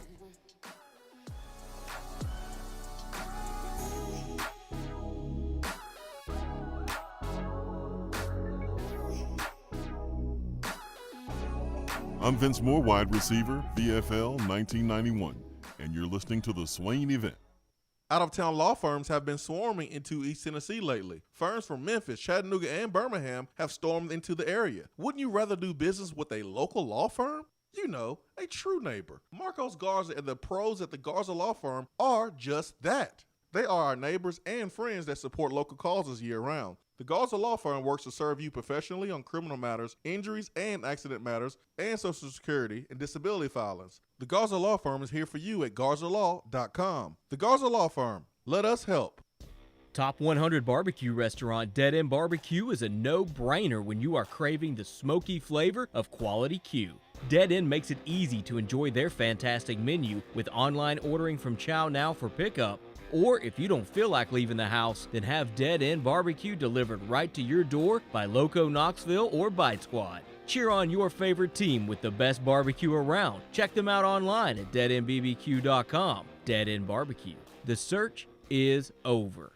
We're here with Dr. Michael Carlson of Tennessee Regenerative Sports Medicine to discuss stem cell treatment and PRP. If you have orthopedic injuries such as shoulder pain, knee pain, Achilles tendonitis, or tennis elbow, you should give them a call. That's right, Jason. We specialize in regenerative non-surgical orthopedics. So we treat damaged tendons, ligaments, and joints by using ultrasound-guided injections with stem cells or PRP. And this form of treatment actually stimulates the body's own reparative process and allows for healing of the damaged tissue. So, Doc, what makes your training different than others? Well, Jason, I've been practicing in Knoxville for 26 years, and I'm certified in interventional regenerative orthopedic medicine through the American Academy of Orthopedic Medicine. So unlike the big seminars that will advertise stem cells, fly someone in for a couple hours to talk about supposed stem cells that you order off of a shelf, then they'll depart, leaving the patient wondering who will be the person injecting me and what their level of training is. At Tennessee Regenerative Sports Medicine, I'm the one doing the procedure, and we're using your own bone marrow stem cells or PRP. So in other words, it comes from you and it goes back to you. So you know exactly what you're getting and know exactly the level of training involved. Tennessee Regenerative Sports Medicine,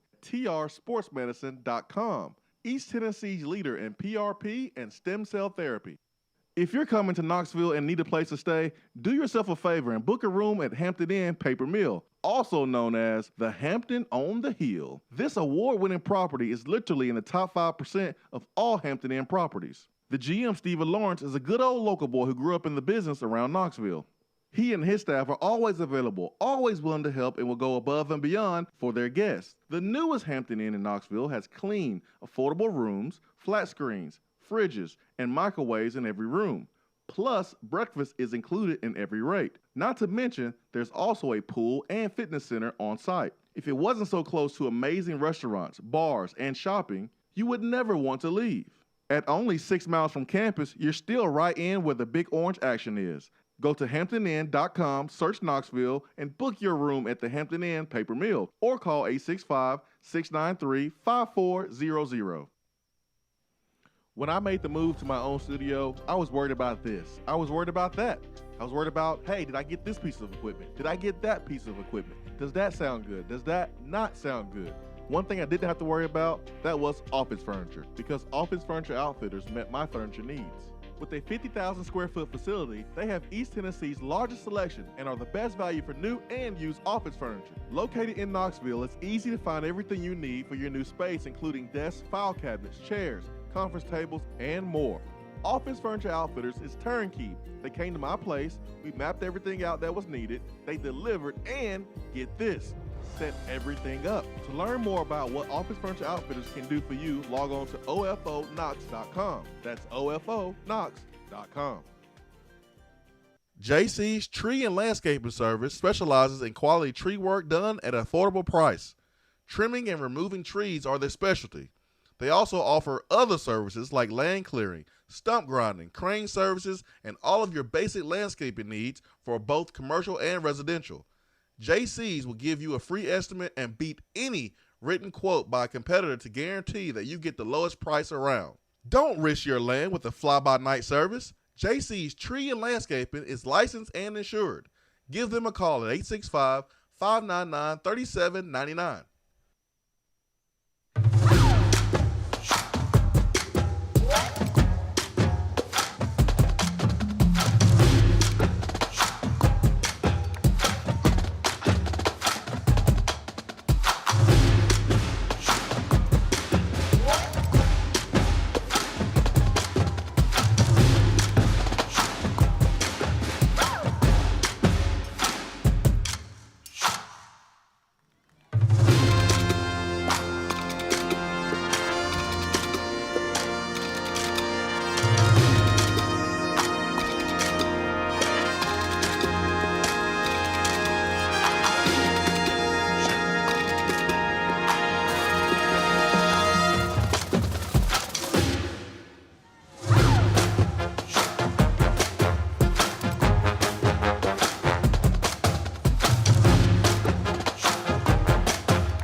Ben said that Wright State's mama is so ugly.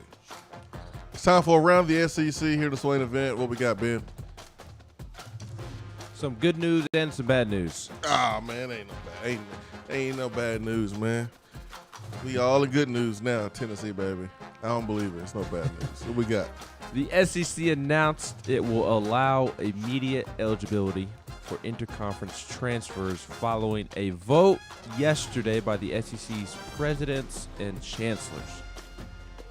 So that means Henry To'oTo'o is immediately eligible at Alabama. Justin Powell is immediately eligible at Tennessee. The change in policy, which takes effect immediately, will better align with NCAA legislation adopted in April 2021 that established a universal one-time transfer opportunity applicable to student athletes across all sports. Now, it's not all just black or white, cut and dry. There are some details that student athletes will have to pay attention to. In order to gain immediate eligibility, a student athlete will need to declare his or her intent to transfer by February 1st for fall sports, which means somebody cannot go through spring practice and then decide to transfer to another SEC school. They have to transfer by February 1st to gain immediate eligibility, May 1st for winter sports, and July 1st for spring sports. NCAA rules include similar deadlines, except the NCAA deadline for fall sports is May 1st. Greg Sankey said, the SEC has established a deadline for declaring an intention to transfer in fall sports as February 1st in order to create time windows that are more consistent across fall, winter, and spring sports. I like that they put in that window. February 1st seemed a little early to me, but I like that they are making a deadline in which if you are going to transfer interconference and be a bum, you have to accept Justin Powell and Brendan Kennedy and Javonte Payton. You have to do so by this date. So that is now official, as has been expected for quite some time now. Arkansas lost its offensive line coach, Brad Davis. I mentioned earlier this week that LSU parted ways with its offensive line coach. Well, Brad Davis, who was at Arkansas, is going to LSU. Okay. So that is interesting. Brad Davis has ties to LSU. I do not know what the ties are, but I do know he has ties to LSU. Okay. He is a Baton Rouge native, according to the Google machine. So, interesting move within the SEC West. And the last thing I've got for you is that Mississippi State wing, DJ Stewart, is staying in the NBA draft. He has signed with an agency, and he will not return to Starkville, which I do not blame him one bit. Where's the bad news? That the SEC. It's good news and bad news. There will be times when it works great for Tennessee, a la Justin Powell. There will be times where it does not work well for Tennessee, a la Henry To'oTo'o. Not going to move the needle much. Justin Powell will move the needle more coming here and playing basketball than Henry To'oTo'o will leaving and going to Alabama. Move the needle in what sense? Because I can't go a day without scrolling through my timeline and seeing Henry To'oTo'o's orange Tennessee jersey on an article talking about transfers. And last night, I saw several tweets from Alabama media members, national media members. Oh, well, this means Henry To'oTo'o's eligible. I saw one person tweet about Justin Powell being eligible at Tennessee.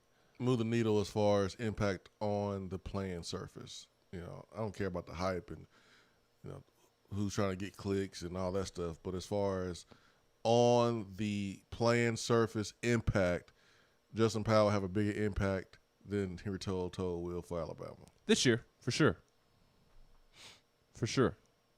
I think we forget about the talent that Henry possesses, and you and I have agreed and vocalized our opinions on his offseason, and that neither of us have grand expectations for him this upcoming season at Alabama, but I'm not going to write him off completely long term. Henry To'oTo'o is a great football player who Tennessee would greatly benefit from having on campus right now. No, I ain't disputing that. So, but big impact, Justin Powell, baby. Justin Powell starting guard.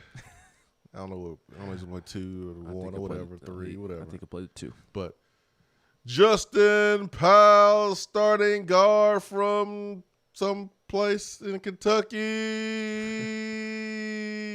From Chris Lofton, Kentucky. Chris Lofton, Kentucky. Justin Powell coming in at 6'5". Henry To'oTo'o, there's no guarantee he'll start. But, next year, maybe.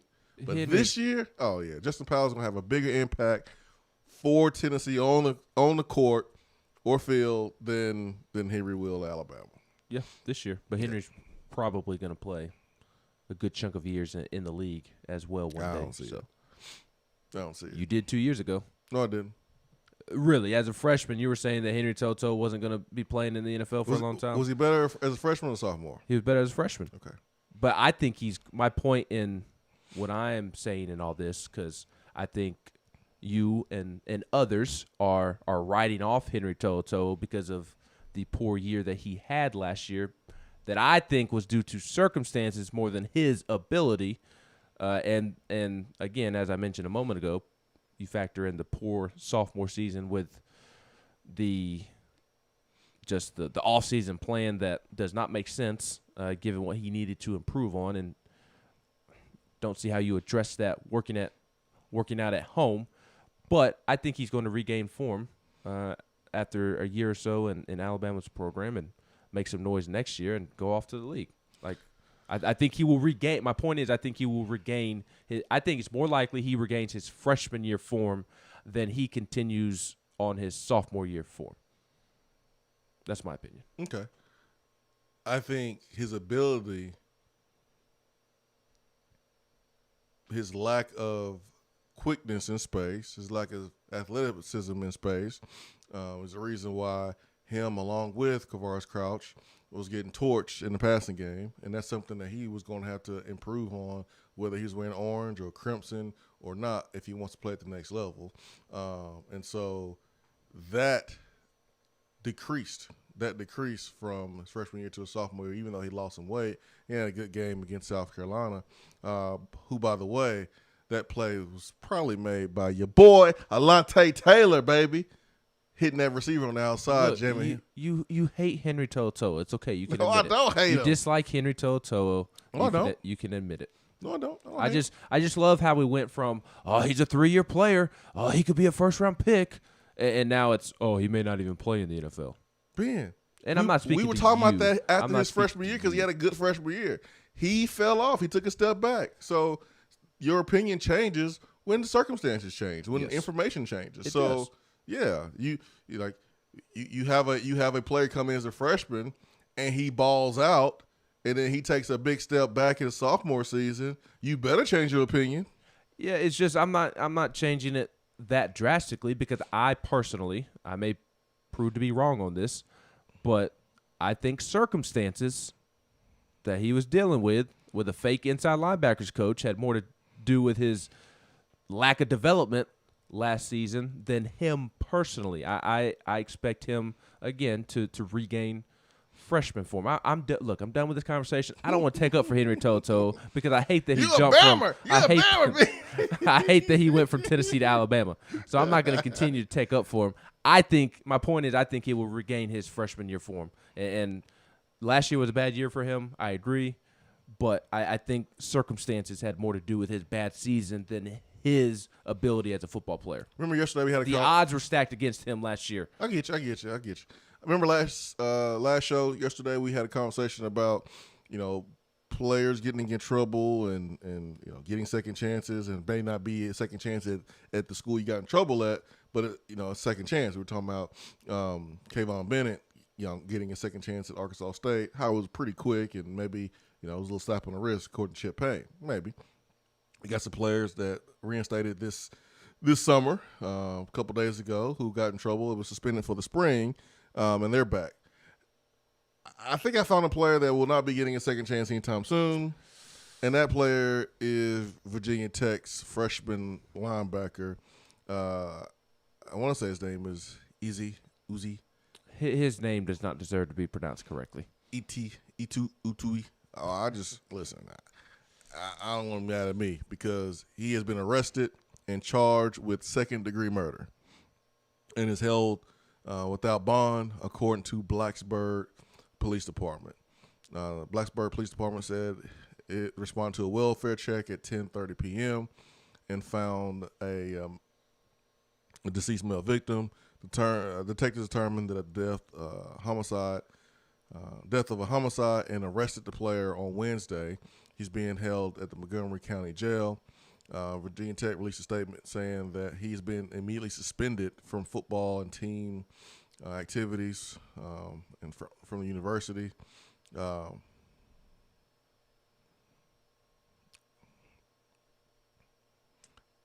Blacksburg PD said the investigation remains ongoing. So he's been charged.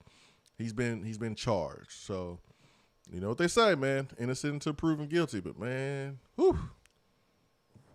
It's not a good look. This is. It's not looking good for the young man. I don't think he'll be going to Arkansas State anytime soon. It is Butch Jones. I wouldn't put it past him. Which speaking of second chances, yesterday we had a conversation about Aaron Beasley and Aaron Beasley being back on the team. Mm-hmm. To your point yesterday, there were other things found out in the midst of that investigation that were in favor of Aaron Beasley. Okay. I'll leave it at that.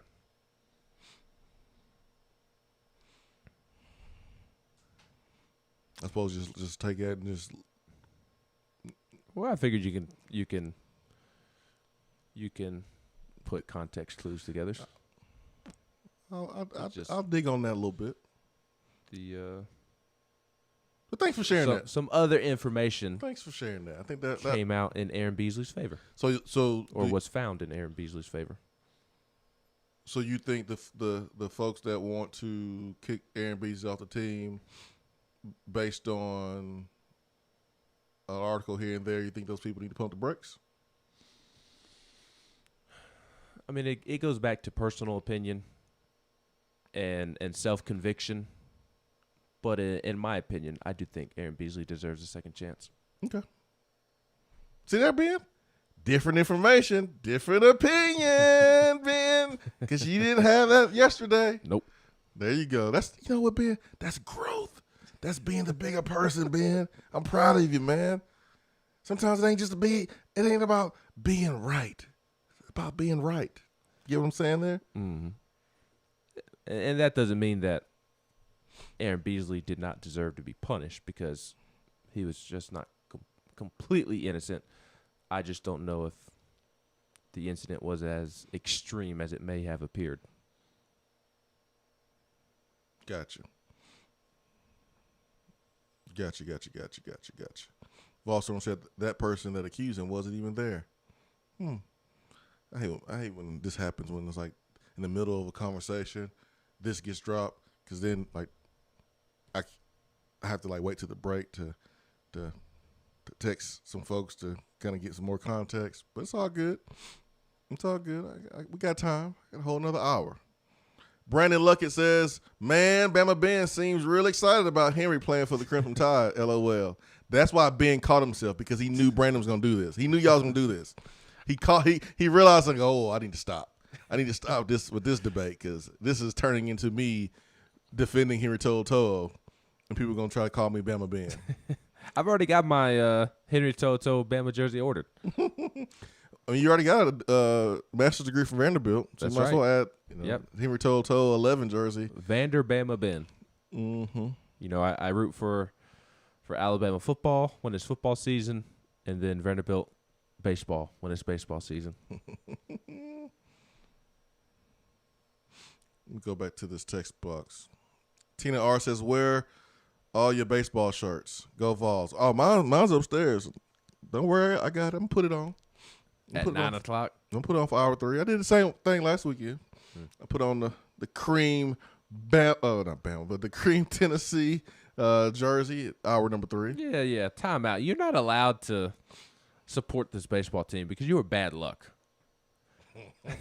You can't wear a jersey. I'm not bad luck. I'm good luck. You are bad luck. I don't watch the game. And when you don't watch the game, they do well. When you do watch the game, they play poorly. I peek in here and there. When you peek in, they play poorly. No, I peek after I hear or I see you and Brad talking about a good play, and I check your Twitter. I'm like, is it okay? Is it okay? Is it okay to watch now? I check your tweet. Oh, good play by Tennessee, home run, and then I go and start watching. But I don't start watching until I get permission from you. Permission from me. Dude, I do ask you for permission.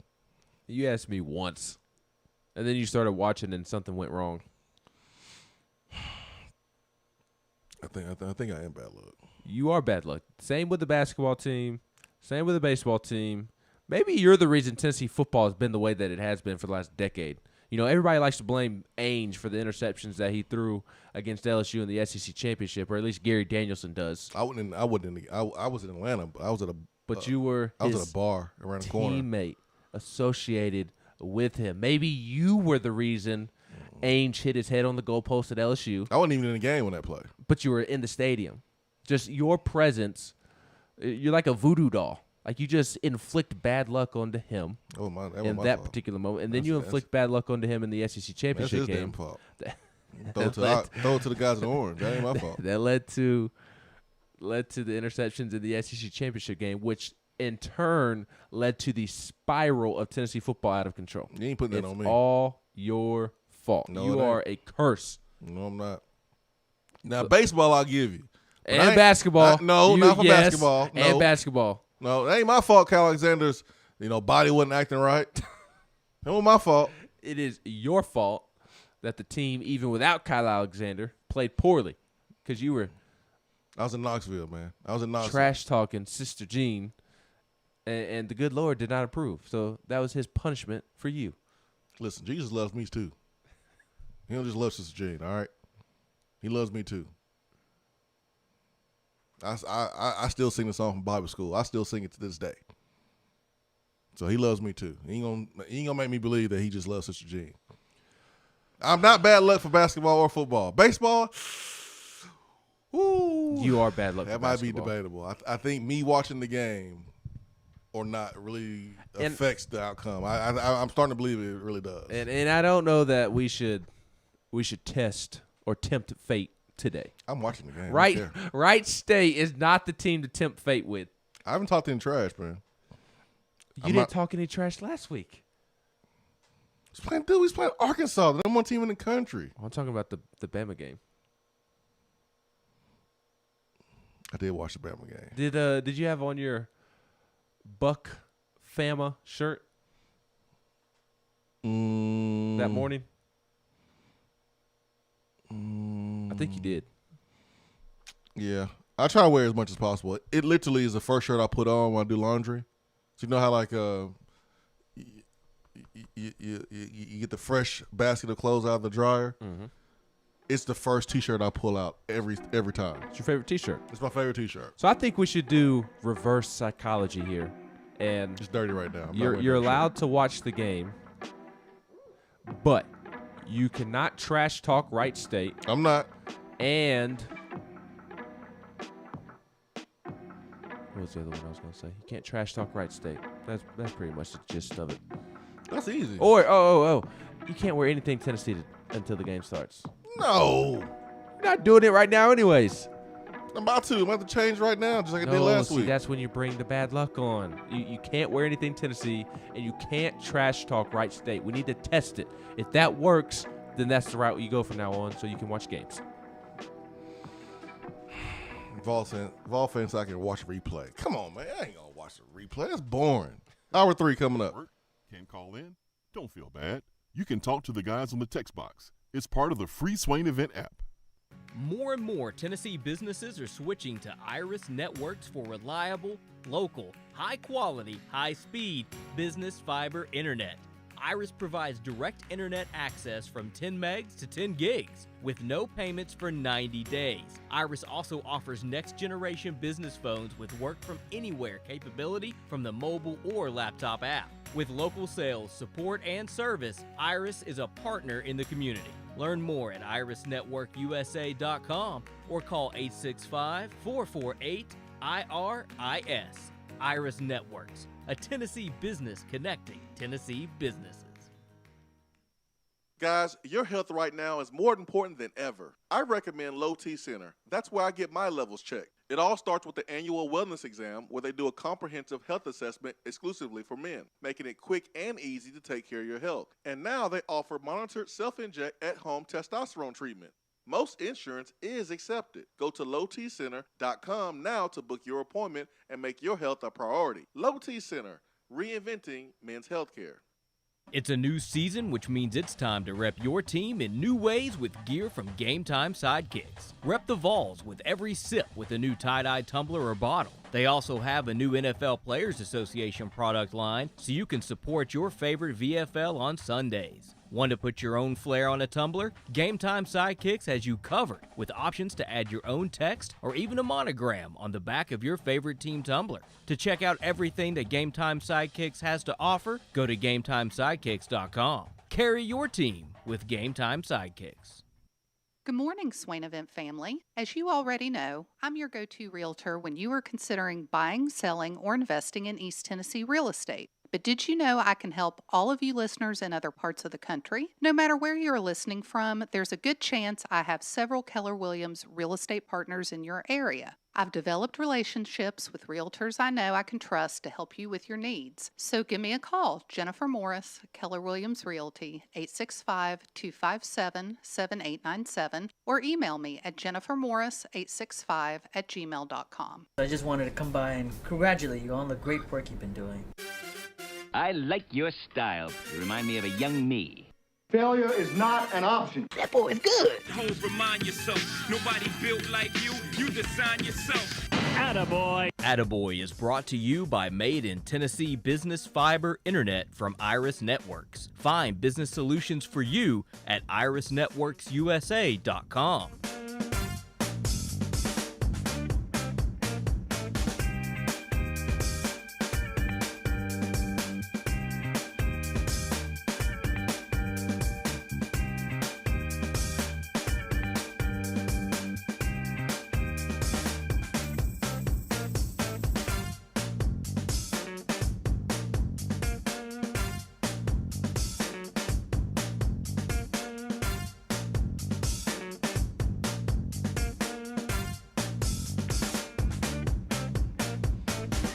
Let's go. I got my Tennessee jersey on ready. Well, and that does it for Tennessee's 2021 baseball season. Let's go. Let's go. Poor Tennessee and Tony Vitello. All this excitement, all this commitment to the baseball program, and they're going to have an early exit in the NCAA tournament. Everybody's going to be mad, and it's all because you put on your baseball jersey this morning. You will not tell me how to be a fan, Ben. I'm going to fan the way I fan. Well, if we didn't have a track record of you being a curse, I wouldn't have to. Oh, yeah, baby. Let's go. Let's get it. Let's get it. It's time for Attaboy here on the Swain Event. Attaboy is brought to you by Iris Networks. 90 days, no payment for business internet. Let's get it. A work from home voice and video mobility solution that works for you, business owners. 90 days, no payment for business internet. Call them at 865-448-4747. All right, Ben, what do you have for Attaboy? I am giving the Jacksonville Jaguars an Attaboy, and part of me feels dirty for doing this because Urban Meyer is the head coach, and I don't like Urban Meyer, but whatever. Earlier this week, June 1st, what was that, Tuesday? Duval County changed the names of 4 middle and high schools whose names were previously tied to Confederate namesakes.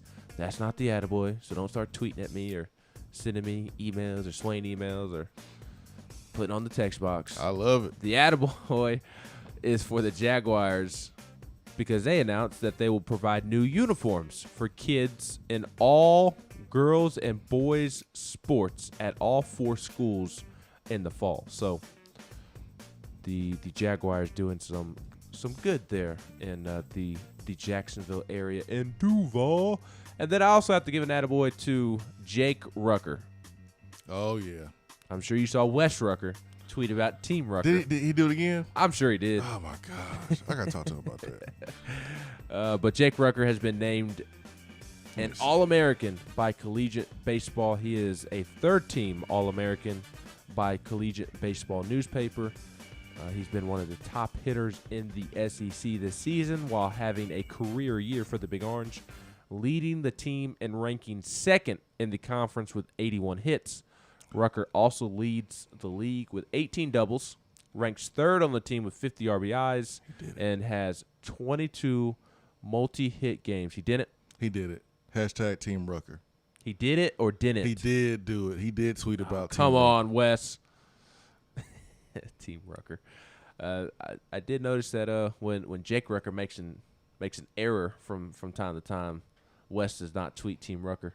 I tweeted him, y'all ain't related.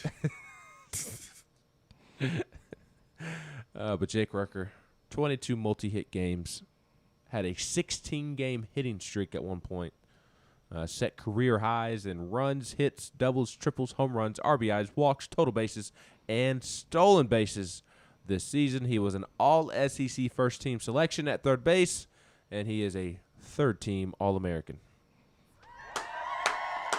Let's go. Let's go.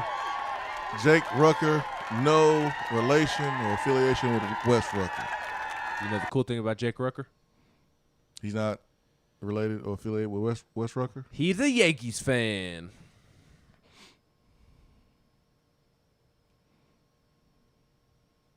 It's nice. But I need your opinion, man. You married, so I'm pretty sure you've done this a time or two. Which hat looks better on me with this jersey? Oh my gosh. Huh? Well, I know before you put it on, I like this one better. Hold on, Ben. Do I look better than this one? Oh, yeah, look at that. Do I look better than this one? It says volunteers to I can't even see your eyes when you pull it down that far. There you go. There you go. Do I look like a baseball player? I like that hat, but I like the Do I other look like hat Satchel better. Paige? Back in the Negro Leagues? Huh? You look like Tim Anderson. Do I look like the great Jackie Robinson right now? Huh? Do I look like him? Yeah. All right. You like this hat?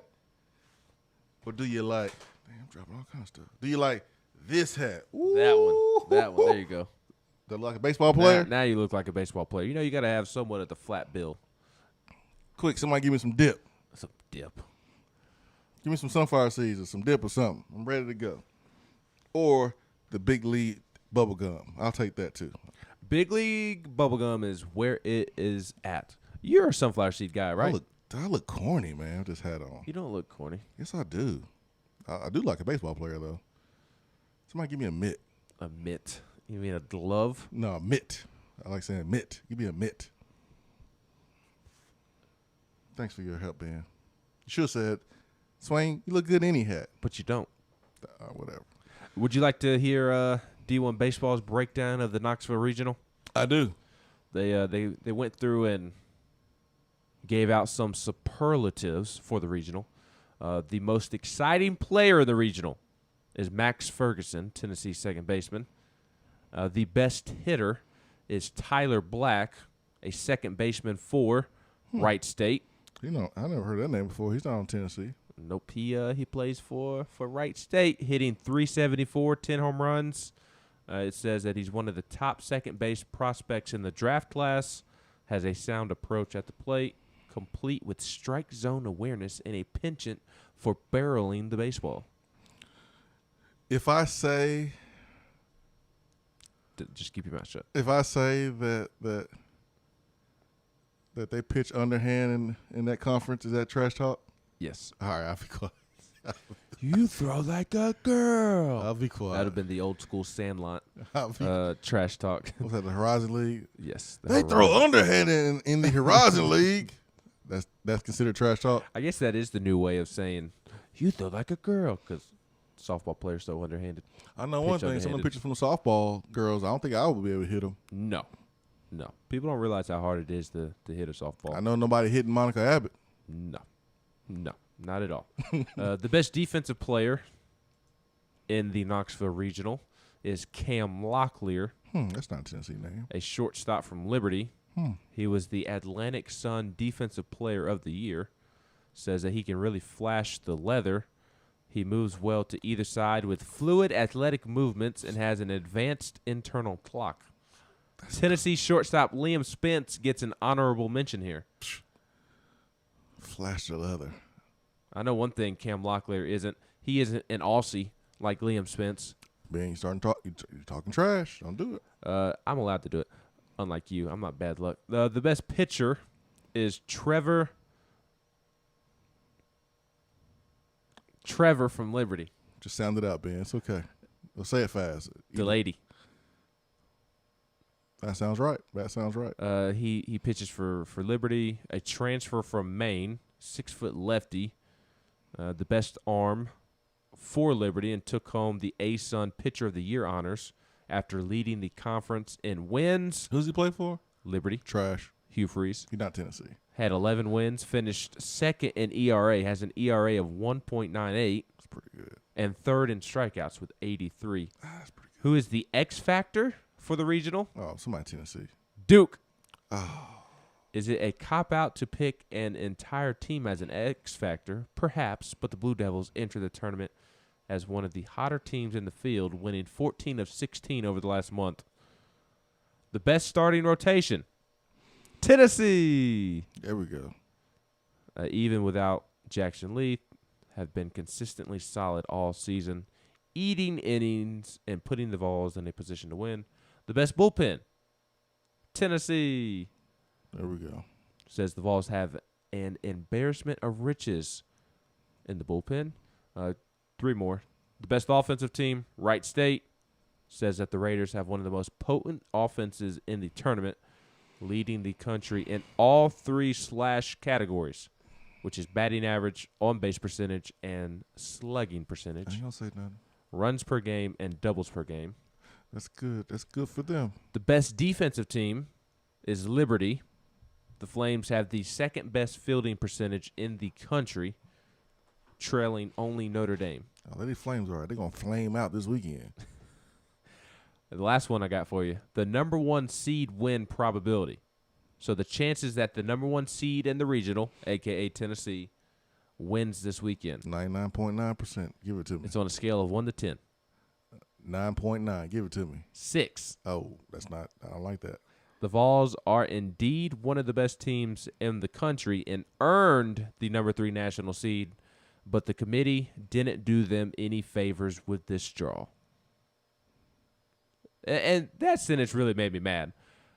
D1 Baseball says it earned the number 3 national seed, yet the NCAA selection committee did not reward Tennessee for earning the number 3 national seed. Vanderbilt, a lower seed, gets to play stupid Presbyterian, and Tennessee has to play the best 4 seed in Wright State, which some would say Wright State should be a 2 seed. Man, them Presbyterian Blue Holes ain't loyal. These ain't loyal. Blue Holes ain't loyal. Is that how I skip words? They're going to find out. They're going to find out this weekend. Oh, yeah, we forgot an attaboy. What's that? Robert Ayers is the defensive coordinator at Knox Catholic. I thought that had been known. Well, we didn't share it. That's pretty cool news. You know, they have a new football staff. Robert Ayers was on the staff this past season, but he wasn't the defense coordinator. Now, he is a defense coordinator. So, attaboy to Robert Ayers. Thank you for, I saw that. Didn't write it down. Shout out to the Ups man. The Ups man or UPS man. Ups man. I like Ups man. That's always what I've called UPS anyway. Hey, the Ups man's here. Is that what you call him? No, I'll just say UPS man. I wonder, do they ever like wash their uniform? Because technically, if it gets dirty, can you really see it? That'd be good. If you can't make it to a bathroom in time too. Hey, I want to know. Former Florida football players, great career move for them. Yes. If they're not playing in the NFL, that kid who pooped himself in a bowl game In the Birmingham Booty Bowl. in the Birmingham Bowl, he'll be a perfect UPS driver. He just pooped himself all day. No one would know. I want to know if, like, when a UPS worker sees a FedEx worker or the man or woman, like, do they have a stare down? It's like Bloods and Crips.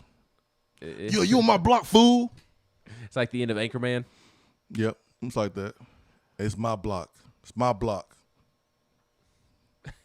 What happens when the Amazon guy shows up? Ooh, that's a good point. I bet I don't want any UPS, trouble. I don't want any trouble. FedEx I'm not and part the of post this. office hate Amazon guy because he's the new guy. I know. Think you cool with your great truck and the little Amazon logo on it. I haven't seen many of those around here. I see them in Atlanta all the time, though. Anyways, back to the text box, because this is a sports show. You're a bad friend. You know that? Oh, gosh, here we go. Because you tweet these things at people like Wes, at me, at Stokes, and your little Swain hive just hives on over and just attacks. Swain hive? Yeah, the Swain hive. What am I, Beyonce or something? Yes, the Swain hive. Are you really going to call me a bad friend? Yes, because you set us up for failure. You bring attention to these tweets. You did it to me 2 days ago. Man. When you said, I don't care about your little character limit.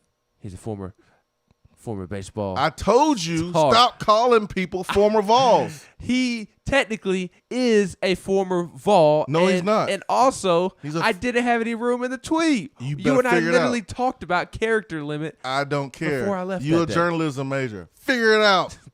Rearrange, delete, edit, Control, Alt, delete. Do whatever you got to do, man. Do not put out a tweet or anything calling anyone a former Vol. But he is a former Vol. No, he's not. You are a former Vol. No, You I'm may not. not like it, but technically you are a former Vol. So I was a Vol between 03 and 06. What am I now? A former Vol. No, I'm not. I'm a Vol. I'm always going to be a Vol. No, the Vols are currently playing for the Vols. You are not a current Vol. No, I'm a You Vol. are a former Vol, which means you are still a Vol. I'm a VFL. You're I'm just a a Vol for former life. one. I'm a former Vol receiver, but I'm always a Vol. It's the same thing. It's not the same thing, It Ben. is. You're the only person I've ever heard talk about this. No, I'm the only person that holds people accountable. It's why people all over America say former Grizzly, former Steeler, former Yankee, former Bear. Jay Cutler is a former Bear. It's the same thing. It's sports. That's professional. Professional. Nope. You change teams all the time. Change team all the time. Now, I don't know how these college transfers, how they going to deal with that. I don't care. That's not my problem. All I know is I played all my years at Tennessee. I'm a Vol for life. So you can't be a former Vol and also be a VFL. You are. I be seeing some of y'all writers out here an alum. using both of them. Y'all be using both of them. Alum. You, Rucker, all y'all writers. Y'all say VFL in one sentence, then you call them a former Vol in another sentence. Because it means the same thing. I want to slap y'all in the back of the It head. means the same. Just It's not the because you same say thing. former It's Vol the opposite. doesn't mean you're saying that they no longer play, that they're just like, oh, they're done playing, so they have no association with the school anymore. That's not what it means. No. It may in your little pea-sized brain, but Ben, not to the rest of us. If you wake up this tomorrow morning and you decide that you want to be like Bruce Jenner and be Caitlyn Jenner, you're going to be a former man. All right? You're going to be a former man. Ben McKee, the former man. It's going to be Brenda McKee. You'll be Brenda McKee. You'll be a former man. I'm done with okay? I'm done with That means I'm you're done no with longer you. a man. All right? Brenda McKee. I'm done with you. You can't be a former Vol. You are. You don't play for the team anymore. That's why you're a former player, former receiver, former second baseman, former linebacker. But you always a Vol because you're a VFL. That is the title that you take on once you are done playing for the team. You are a VFL, a Vol for life. Just admit that you didn't want to rearrange your tweet. Just admit it. I did have your room in my tweet. Just admit it, man. I've gotten to the point now to where I will say former Vol, whatever their position is, just so you don't tweet at me. Dude, I don't even do it because I'm correcting it's the correct everybody. way. You're not correcting anybody. Yes, no. There's no right or wrong answer. If I see anybody using former Vol, whether I like you or not, or know you or not, I'm correcting you. I'm using what's that little mark? The asterisk. I'm using the asterisk. There's a lot of little marks. And I'm sliding in people's DMs. I'm sliding in people's mentions, and I'm correcting them. Former Vol receiver, former Vol, first baseman, former Vol shooting guard. I'm using that. Nelson says, Swain, this is the wrong time of the month to be using that example. You're definitely getting the email. You're probably right. Wrong month of the year, too. It's no disrespect. I was just using it as an example. Listen, if Ben wants to be Brenda McKee, hey, man, he still do the show. Cool. Him and my wife can share. See, look, here comes your little hive on the text box. Here comes the Swain hive. Y'all can share bras or whatever. Morgan says, Ben has never been more wrong. Swain is a Vol for life. I said he was a Vol for life. I never said he wasn't. The point is, listen. The point is, Swain is a former Vol. No, it means the same thing as former Vol receiver. It means the same thing as Vol for life. You take it as a sign of disrespect, and it's not. It's not a sign of disrespect. It's just wrong. All of you writers in this market, y'all a bunch of bums because y'all don't say it right. All of us who went to journalism school, y'all bums. Took AP writing classes, the AP English classes. It's flawed. It's flawed. They got to change the rule book. You sound like somebody very familiar. What? who was on Twitter quite a bit last October and November and is no longer on Twitter. Yeah, tell me during the break. Volville says Toto is a former Vol. Start and finishing playing career, always a Vol. No, that's not. I understand that. I appreciate that. That's not the point. The point is, like, when a journalist like Ben or Wes Rucker or Austin Price or Brett Hubbs, any one of them says former Vol blank, and they mention a player that played at Tennessee, it grinds my gears. It's my biggest pet peeve with y'all journalists. Well, my initial point was because that they always evolve. They always evolve, man. Yes, They're never a former Vol. You are correct. My point was that you are a bad friend because you set your friends up for the Swain Hive, and you tweet at us like this tweet at Wes. You tweeted at him like 5 seconds ago, and it already has like 30 likes and a couple responses. You're setting Wes up for failure because the moment you say something, your little hive comes out of nowhere and attacks. I told y'all more than once. If I tell you more than once and you're still doing the same stuff, there's no sympathy. I told you, Ben, don't be using former Vol. I told Wes that him and Rucker, they ain't related. Stop trying to claim him. You are not an athlete. You have zero athleticism in your body, Wes. Stop trying to claim Jake Rucker. He don't even know you like that. Y'all ain't related. I told Wes already. Stop doing it. He did it again, so I had to tell him that and remind him that they ain't related. It ain't my fault. If I tell you once and you don't listen, it's on you. It's on you. I'm going to the phone. We got Turkey Man and then Volstorm. Turkey Man, good morning. Good morning. How you doing? How we doing this morning? We're great, man. All right. Ben or Swain, either one. Have you guys ever seen the glitter bombs? The litter bombs? I hear they have those at Magic City. I don't know about that. Never been there. I thought it's Atlantic City. Glitter bombs? Yes. No. Are you talking about like a gender reveal party or something? No. This old boy, he got his package stolen. Ouch. Sounds like it hurts. Yeah. And he looked and seen the guy picked up his package that was delivered. So he started making glitter bombs. Oh, yeah. I saw that video. Yeah, I know what you're talking about. Yeah. Now. Yep. Yeah, and UPS drivers sometimes pick them up by accident. Yeah, people, package thieves were going around taking people's packages, and so this guy set up a box that would basically set off a bunch of glitter when it's open. So one of the thieves went to go take one of these packages, and then it had a camera inside of it too. Exactly. And when the thief opened the package, it like showed him getting bombed by glitter. Yep, I remember. Okay, who, if you could send a glitter bomb to someone, who would you send it to? Volstorm. DR Vol. The next person who calls, C-Mac. a player that played at Tennessee, a former Vol. Well, if they are a former Vol, should they have one of them license plates that's divided? This is Alabama. I know who I'd send one to, Turkey Man. Scott Klein, that bummy McBumface umpire from the Tennessee-Alabama baseball game last week. That's who I'm sending one to. I hope he steps in dog poop this morning. So at my high school, Turkey Man and Grissom, we had the old high school. We got like a new high school now, but like one of the old high school, we had like, we was busting at the seams. It's like 2,500 kids, and the school wasn't big enough, and so like when class would change, man, it would be crazy. So someone had the great idea to go to a store and buy these stink bombs, which they're glass. I think people like bought them at Spencer's or something in the mall, and they would break these stink bombs during class changes.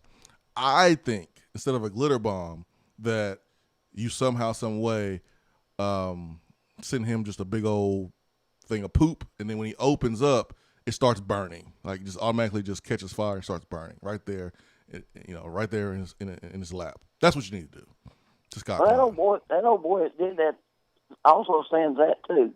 It has a smell of gas being released. That's what you need to do. It's the worst stink bomb ever. When the box is open, boom. You got to open every window in your house, and that don't even work. Yes, that's what you should do. Well, what's the pitching going to look like to start with here, Ben? Let's get back into baseball. Chad Dallas is pitching tonight. Okay. Blade Tidwell tomorrow night. Okay. And then I would imagine Will Heflin starts the third game, whenever that is. How many games is it? Double elimination or single? Double. Okay. I mean, I knew that answer. Okay. Well, how did folks listen to the game today? How can folks listen? Mm-hmm. Or watch the game, or watch? You have to watch on Watch ESPN. OBUES. And you can listen. Tennessee Baseball will tweet out the links on how to listen at some point today. So I would encourage folks to I don't listen to the games because I'm at the game. So I don't know the correct links. But Tennessee Baseball does do a good job of tweeting out the links for how to watch, how to listen, how to follow the stats, so on and so forth. So be on the lookout for that tweet. Are we going to pass the plate tonight to try to get started with the building a new stadium? Are we going to pass the collection plate, you said? Yeah, I think so. Yeah. You want me to start that tonight? It's time to pass it, man. It's time to pass it. It's time for people to start getting to TennesseeFun.org, man. And I'll get out of here on one thing. I think if I could send a glitter bomb, I think I would send it. I would send it to Bush Jones. Why would you waste one on Bush Jones? Well, I was in line the other day, and I mean, it's the gift that keeps giving. And here in big white letters, is a ball fan. It says "Life Champion," and I sit there and read that. And I thought, yes, that's what I want to be delivered. I'll talk to you later. See you guys. Have a good weekend. You too, Go Ball! You too, Turkey, man. Now we had the president of the Swain Hive, Volstorm. Yeah, wait, Turkey It's Man. the king. Turkey Man was landing. Hold on. All right, now we good. Boy, it took forever to land that plane. You taking pride in being the king of the Swain Hive is like Dwight Schrute taking pride in being. Brenda, hold up a minute. Now that I've had to listen to the Snowflake Hour of the Swain Event between Brenda McKee and former Vol Jason Swain. Oh man. Can we at least change my name like Benjelina or something like that? Why No, do I I like Brenda better. I like Benjelina because today is Angelina Jolie's birthday, so that works too. Shout out to Angelina Jolie. That works too. Shout out to Angelina Jolie and her 4 dozen kids. Man, she got a lot of them. True. Any one of them got any first round talent? Might. Just saying. Say, how fast are they in the 40? I know, right? How can you jump? Can you hit a baseball? Got hand-eye coordination? I can't wait to adopt me a little baby. I'm good. I got 3. I ain't adopting one unless it's a guaranteed first-round pick. Guaranteed. Second-round pick, gotta go. First round, I need guaranteed money. Oop, y'all seen it? Because the money the government gives me is not enough. I need first-round money. You gotta do the DNA test on them first. Yep. Let's see. Your mama was this. Your daddy was this. All right, protected first round. Come on down. That's right. I need to know. Your mom and your daddy, just like my pup. I know that the daddy was 90 pounds, the mom was 70 pounds. 4th generation European Doberman. I know that this pup is gonna be good to go. It's gonna be healthy. I need to know: did your daddy play in the NFL? Did your mom play in WNBA? If that's true, then I'll adopt you. Come on. I don't think there's a AKC for babies, Jay. If only they were, man. If only they were. Tennessee would be number 1 in the country every year. Tennessee had number 1 recruiting class and win every championship if it was. Go out to a farm.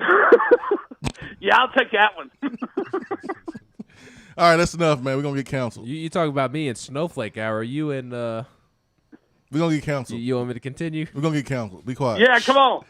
Be quiet. Stop, man. I'm getting another too many emails. We've talked from Office Depot and people want me to renew my car warranty and stuff like that. I don't need any more emails. That's what voicemail is for. I know, but my voicemail box is full and my email box is getting full too, man.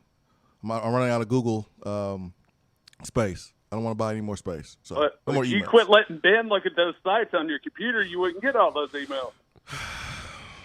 That was a big mistake. You're right. All right, what's up, man? What you got? Guys, it's shaping up to be a hell of a weekend, especially with we got Wright State tonight. Hopefully we'll breeze through the weekend. What does Tennessee have to what's Wright State's weaknesses? Pitching, bullpen. We're talking trash, man. The bullpen.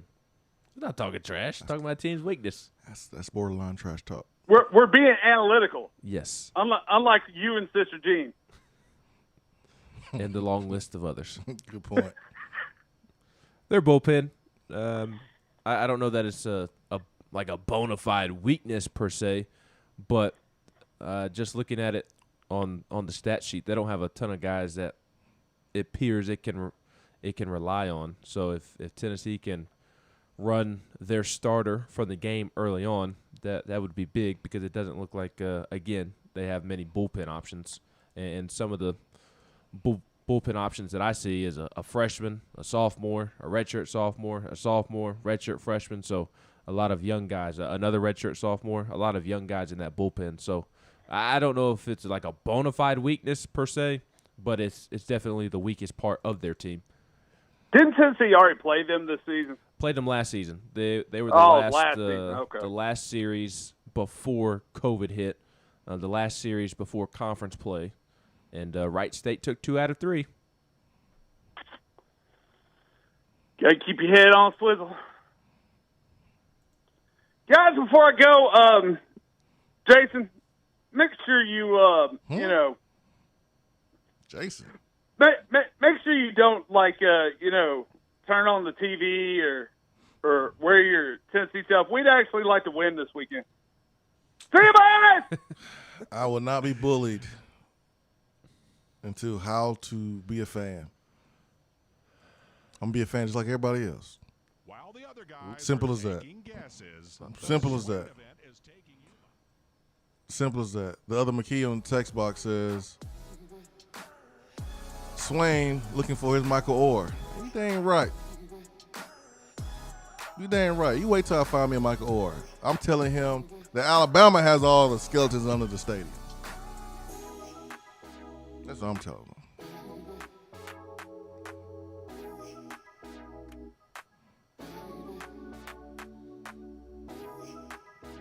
You got first round talent. We turn the studio into his room. So right here could be his room. My sacrifice helping Tennessee get back on top. Regulator says I like to send a glitter bomb to Dave Tona. And cue the incoming Dave Tona call in 3.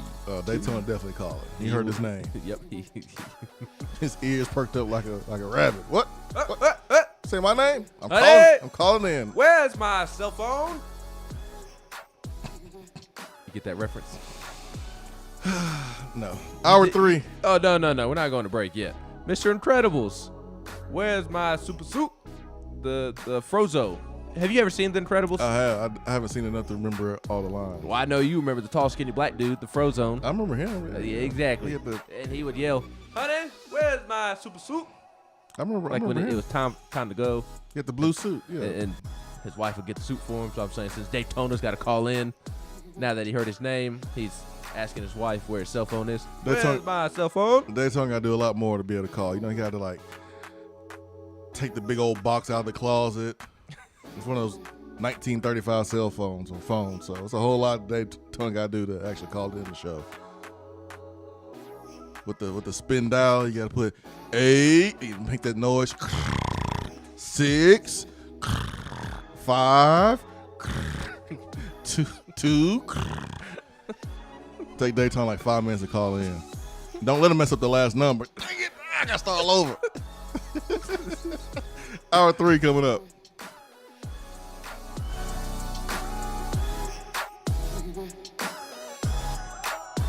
While the other guys are taking guesses, the Swain Event is taking you behind the scenes and in the huddle every morning from 7 till 10 right here. Out-of-town law firms have been swarming into East Tennessee lately. Firms from Memphis, Chattanooga, and Birmingham have stormed into the area. Wouldn't you rather do business with a local law firm? You know, a true neighbor. Marcos Garza and the pros at the Garza Law Firm are just that. They are our neighbors and friends that support local causes year-round. The Garza Law Firm works to serve you professionally on criminal matters, injuries and accident matters, and Social Security and disability filings. The Garza Law Firm is here for you at garzalaw.com. The Garza Law Firm. Let us help. When I made the move to my own studio, I was worried about this. I was worried about that. I was worried about, hey, did I get this piece of equipment? Did I get that piece of equipment? Does that sound good? Does that not sound good? One thing I didn't have to worry about, that was office furniture, because Office Furniture Outfitters met my furniture needs. With a 50,000 square foot facility, they have East Tennessee's largest selection and are the best value for new and used office furniture. Located in Knoxville, it's easy to find everything you need for your new space, including desks, file cabinets, chairs, conference tables, and more. Office Furniture Outfitters is turnkey. They came to my place, we mapped everything out that was needed, they delivered, and get this, set everything up. To learn more about what Office Furniture Outfitters can do for you, log on to ofonox.com. That's ofonox.com. We're here with Dr. Michael Carlson of Tennessee Regenerative Sports Medicine to discuss stem cell treatment and PRP. If you have orthopedic injuries such as shoulder pain, knee pain, Achilles tendonitis, or tennis elbow, you should give them a call. That's right, Jason. We specialize in regenerative non-surgical orthopedics. So we treat damaged tendons, ligaments, and joints by using ultrasound-guided injections with stem cells or PRP. And this form of treatment actually stimulates the body's own reparative process and allows for healing of the damaged tissue. So, Doc, what makes your training different than others? Well, Jason, I've been practicing in Knoxville for 26 years, and I'm certified in interventional regenerative orthopedic medicine through the American Academy of Orthopedic Medicine. So unlike the big seminars that will advertise stem cells, fly someone in for a couple hours to talk about supposed stem cells that you order off of a shelf, then they'll depart, leaving the patient wondering who will be the person injecting me and what their level of training is. At Tennessee Regenerative Sports Medicine, I'm the one doing the procedure, and we're using your own bone marrow stem cells or PRP. So in other words, it comes from you and it goes back to you. So you know exactly what you're getting and know exactly the level of training involved. Tennessee Regenerative Sports Medicine, trsportsmedicine.com. East Tennessee's leader in PRP and stem cell therapy. It's a new season, which means it's time to rep your team in new ways with gear from Game Time Sidekicks. Rep the Vols with every sip with a new tie-dye tumbler or bottle. They also have a new NFL Players Association product line, so you can support your favorite VFL on Sundays. Want to put your own flair on a tumbler? Game Time Sidekicks has you covered with options to add your own text or even a monogram on the back of your favorite team tumbler. To check out everything that Game Time Sidekicks has to offer, go to GameTimeSidekicks.com. Carry your team with Game Time Sidekicks. You don't have to take an L just because you can't listen to the Swain Event live. You can catch up on the podcast posted daily on the app, online, and on iTunes.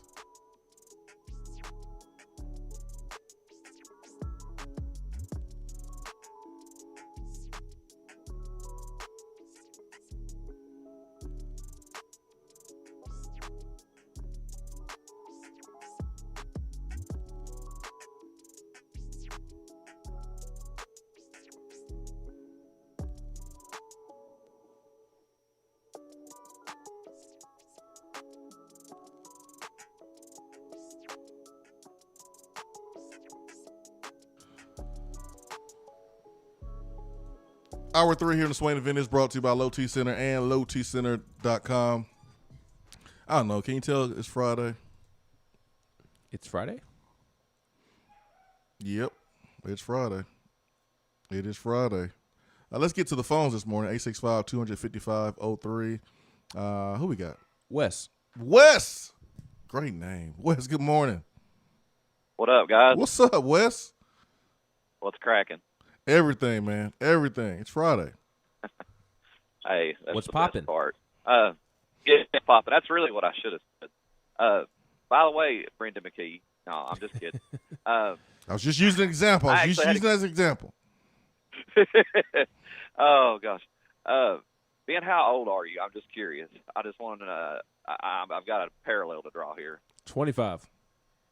25. Okay, you're not all that much younger than I am, and I can vividly remember the '98 title game. I was 9 years old, and something y'all were talking about. I believe it was hour 1, talking about. I think it might have been hour 2. I'm not sure, but it was when y'all were discussing Danny White, and I think it's really encouraging to me to see somebody that's confident. Well, it's not just Danny. It seems like Chancellor Plowman's very confident herself, and she's very confident, and that is refreshing because there's actually like a hint of positivity now around the program, and it feels like we're building a little bit of momentum in all of our athletics. It seems like all of our athletics is starting to kind of come up, and I know football will take time, but it now, and Swain, you can jump in here as well.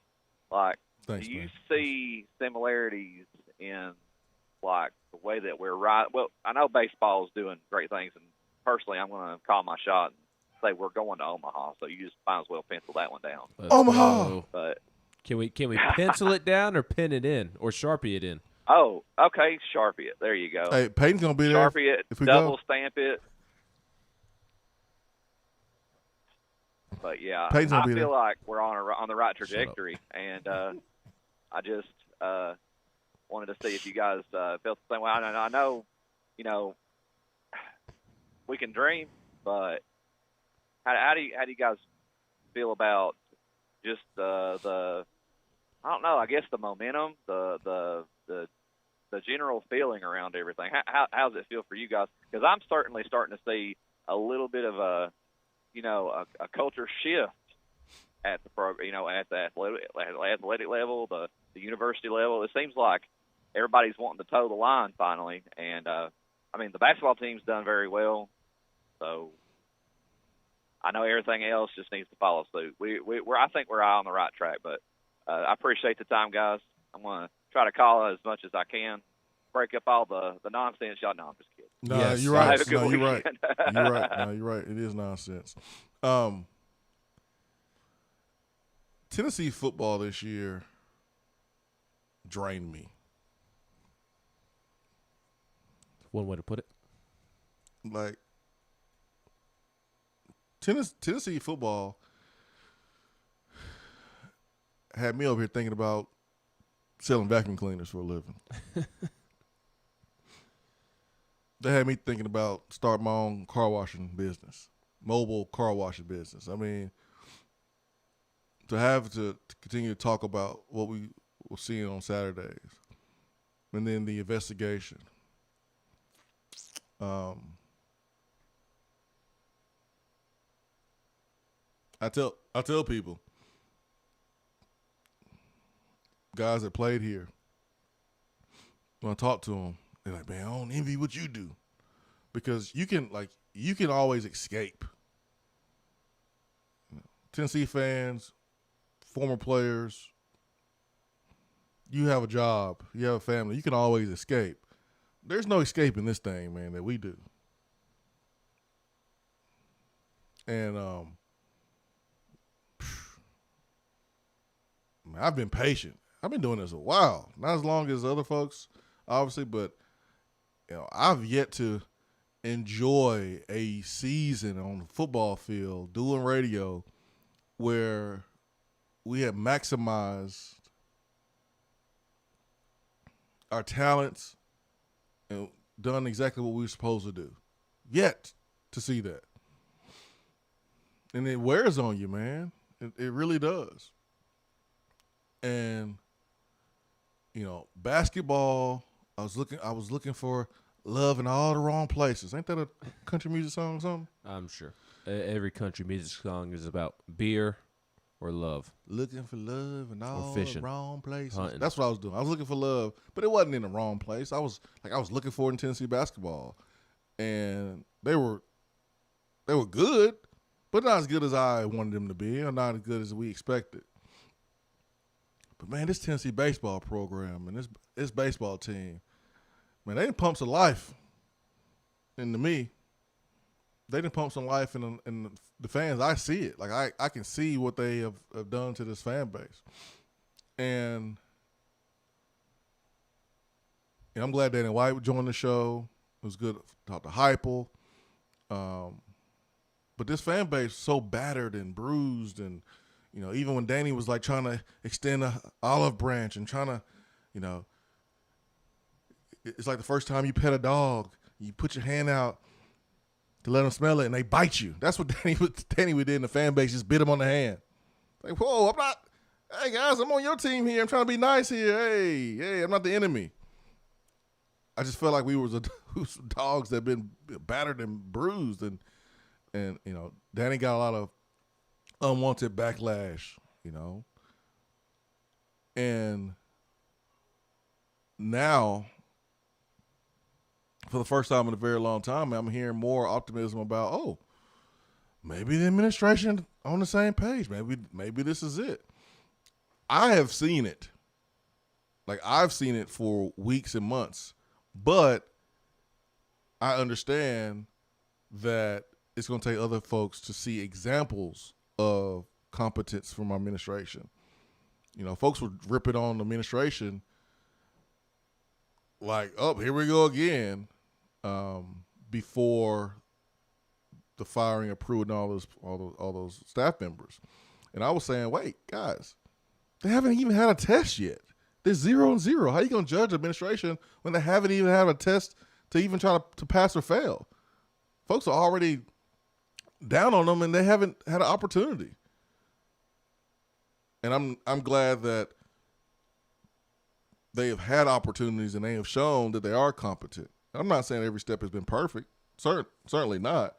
But like they certainly haven't had a misstep per se. They haven't misstep, but I mean, it hasn't been perfect. You know, I mean, you can question the extension and stuff of Coach Fulmer's. My bad. I thought you were talking about the new since Danny White has been here. Danny White and his guys. Yeah. But girls, administration. I'm talking about. I'm talking about the president, chancellor down. You know, you can question Coach Fulmer's extension. That's fair, but like, I'm just glad now with more folks. And we've said it, other shows have said it, and now you get the article with quotes from Chancellor Plowman, quotes from Danny White, quotes from Chris Burke, all in one article. I'm just glad to see now, like, folks are maybe letting their guard down a little bit, maybe understanding that, y'all, Danny White's the real deal as an athletic director. We're fortunate to have this dude. Especially given the circumstances. Even especially given the circumstances, but even without the circumstances, you got a dude that was fielding calls from top SEC programs, and he said no. He said no. I mean, we're talking about a dude, like, we look at the Peyton Mannings as the first family of football, right? Archie Manning, Eli Manning, Peyton Manning. We look at them as the first family of football, man. The Whites, they might be the first family of administration. It's the type of athletic director hire that if another SEC school, and they're prominent SEC schools, not SEC schools that nobody cares about, but prominent SEC schools, if he would have gone to another SEC school and Tennessee would have hired some random out of some random college in California, fans would have been complaining and pointing to that other SEC school like, why can't we be that school and go hire that up-and-coming athletic director who has just thrived at UCF? And here we are hiring Joe Blow off the street.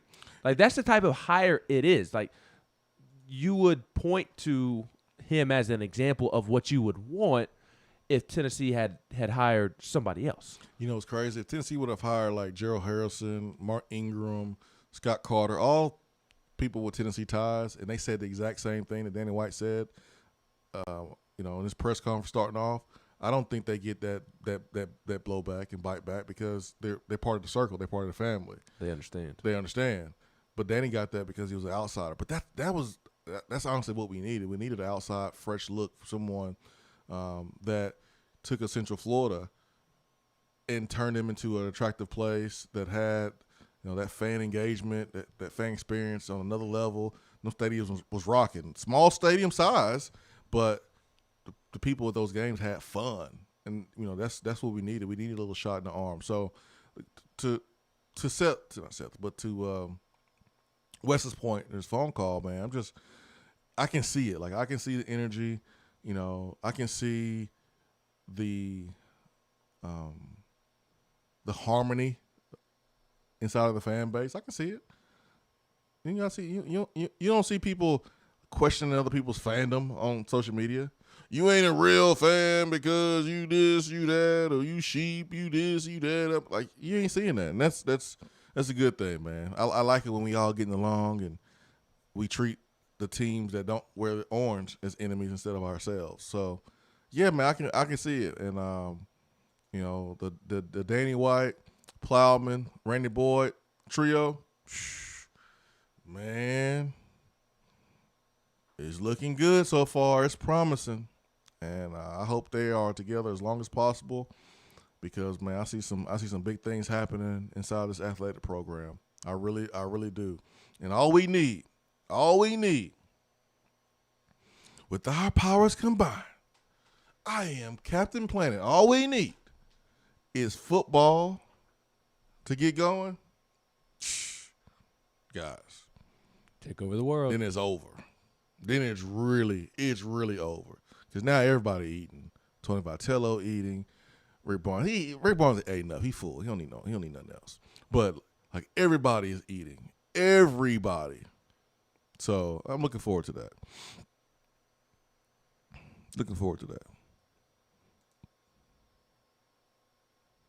Stop, Volstorm.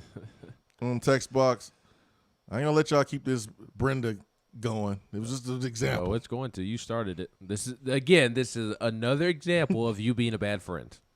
It's just lobbing something up to your little hive. Yesterday, I was a great friend, man. How? Because I am your biggest hype man when it comes to who has been covering Tennessee baseball the longest and who's been covering Tennessee baseball even when they wasn't as good as they are now. Like, I have been your biggest advocate. I've been your biggest hype man. I was a good friend yesterday, so now I'm not a good friend today? No. You need 1,000 more tweets to make up for all the bad that you've done. Hey, man, you sitting here trying to make a case why former Vol and wasn't a big deal. So I had to really bring the point home, and unfortunately, I had to use that as an example. Unfortunately. You're never a former Vol. You're always a Vol. You're a Vol for life. You're a Vol for life. Yep, when you turn into an alumni. I'm trying to choose joy, Ben. I'm trying to choose joy. Yes, downtown. I might choose violence in a minute. That is who I am going to send my glitter bomb to. Yes, it is. Oh, man. Is general parking for the game free? You can find some. Where you parking, Ben? In the media parking lot. It's general parking for free. It has been all season. I don't know if it's changing because it's an NCAA tournament sanctioned event. Volville says, is Ben a former Vol? Nope. Ben is a VFL, even though I am an alumni of the University of Tennessee is what I am. You're a VFL. Same thing. That's my whole point. It all means the same thing. Like, just because people say former Vol don't literally mean that you're a former Vol. Former sounds pretty literal to me. That means you used to be something and you're not anymore. Yes, you used to be a football player on the team and you're not anymore. Yeah, former football player. Former Tennessee football player. Do you know, like, I was on a station in Alabama as a guest, and they introduced me as a former Vol. And you know I corrected them? I'm not surprised. I ain't playing with this stuff, man. I'll correct Paul Feinbaum. I'll correct Dan Patrick.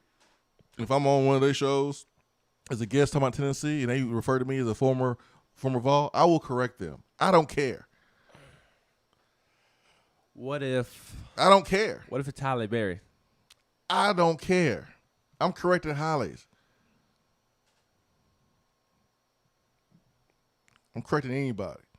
Well, at the end of the day, it doesn't matter what I am because, as Brandon says, I'm a Bammer. So take that for data. No. No. I ain't letting you get off that easy. GBO Jeweler says, don't see Wright State putting up many runs against Chad Dallas. Could be wrong, but in 2 games against Vandy and 3 games against Bama at the first of the season, they only scored a combined 12 runs and got swept in both series. On another note, would you mind giving my daughter, Charlie, a birthday shout-out? It is her 5th birthday. So, Charlie, happy birthday! Happy birthday, Charlie. Happy birthday. Downtown Fall says, y'all had me rolling talking about Dave Turner and his phone. It's a rotary phone. I ain't forgot what it's called. I think I used it like once in my life. Nelson says that Dave Turner got a Nokia phone with the snake on it. That was the only game on that phone, man. It was terrible. It was terrible. Yeah, like right. It was terrible. I can imagine having a rotary phone, getting to the last digit and messing it up. Oh, man.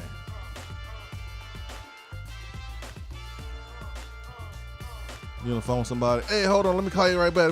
Man. I gotta do something right quick. 30 minutes later. Golly, man. Technology. We love you when we love you. We love you when you behave. We hate you when you don't. Love technology. Vol Storm. You said former Vol, not ex-Vol. Former and ex, same thing. Former girlfriend, the same thing as ex-girlfriend.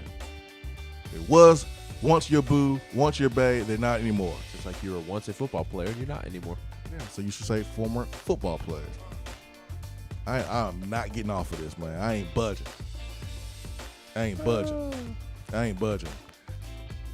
Tonight, 6 p.m., we play Wright State.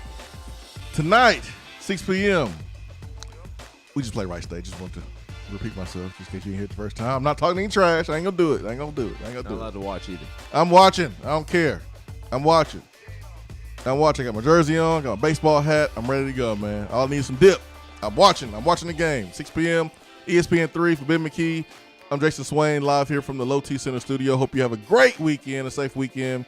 Same time, Monday morning. Peace and love. We are out.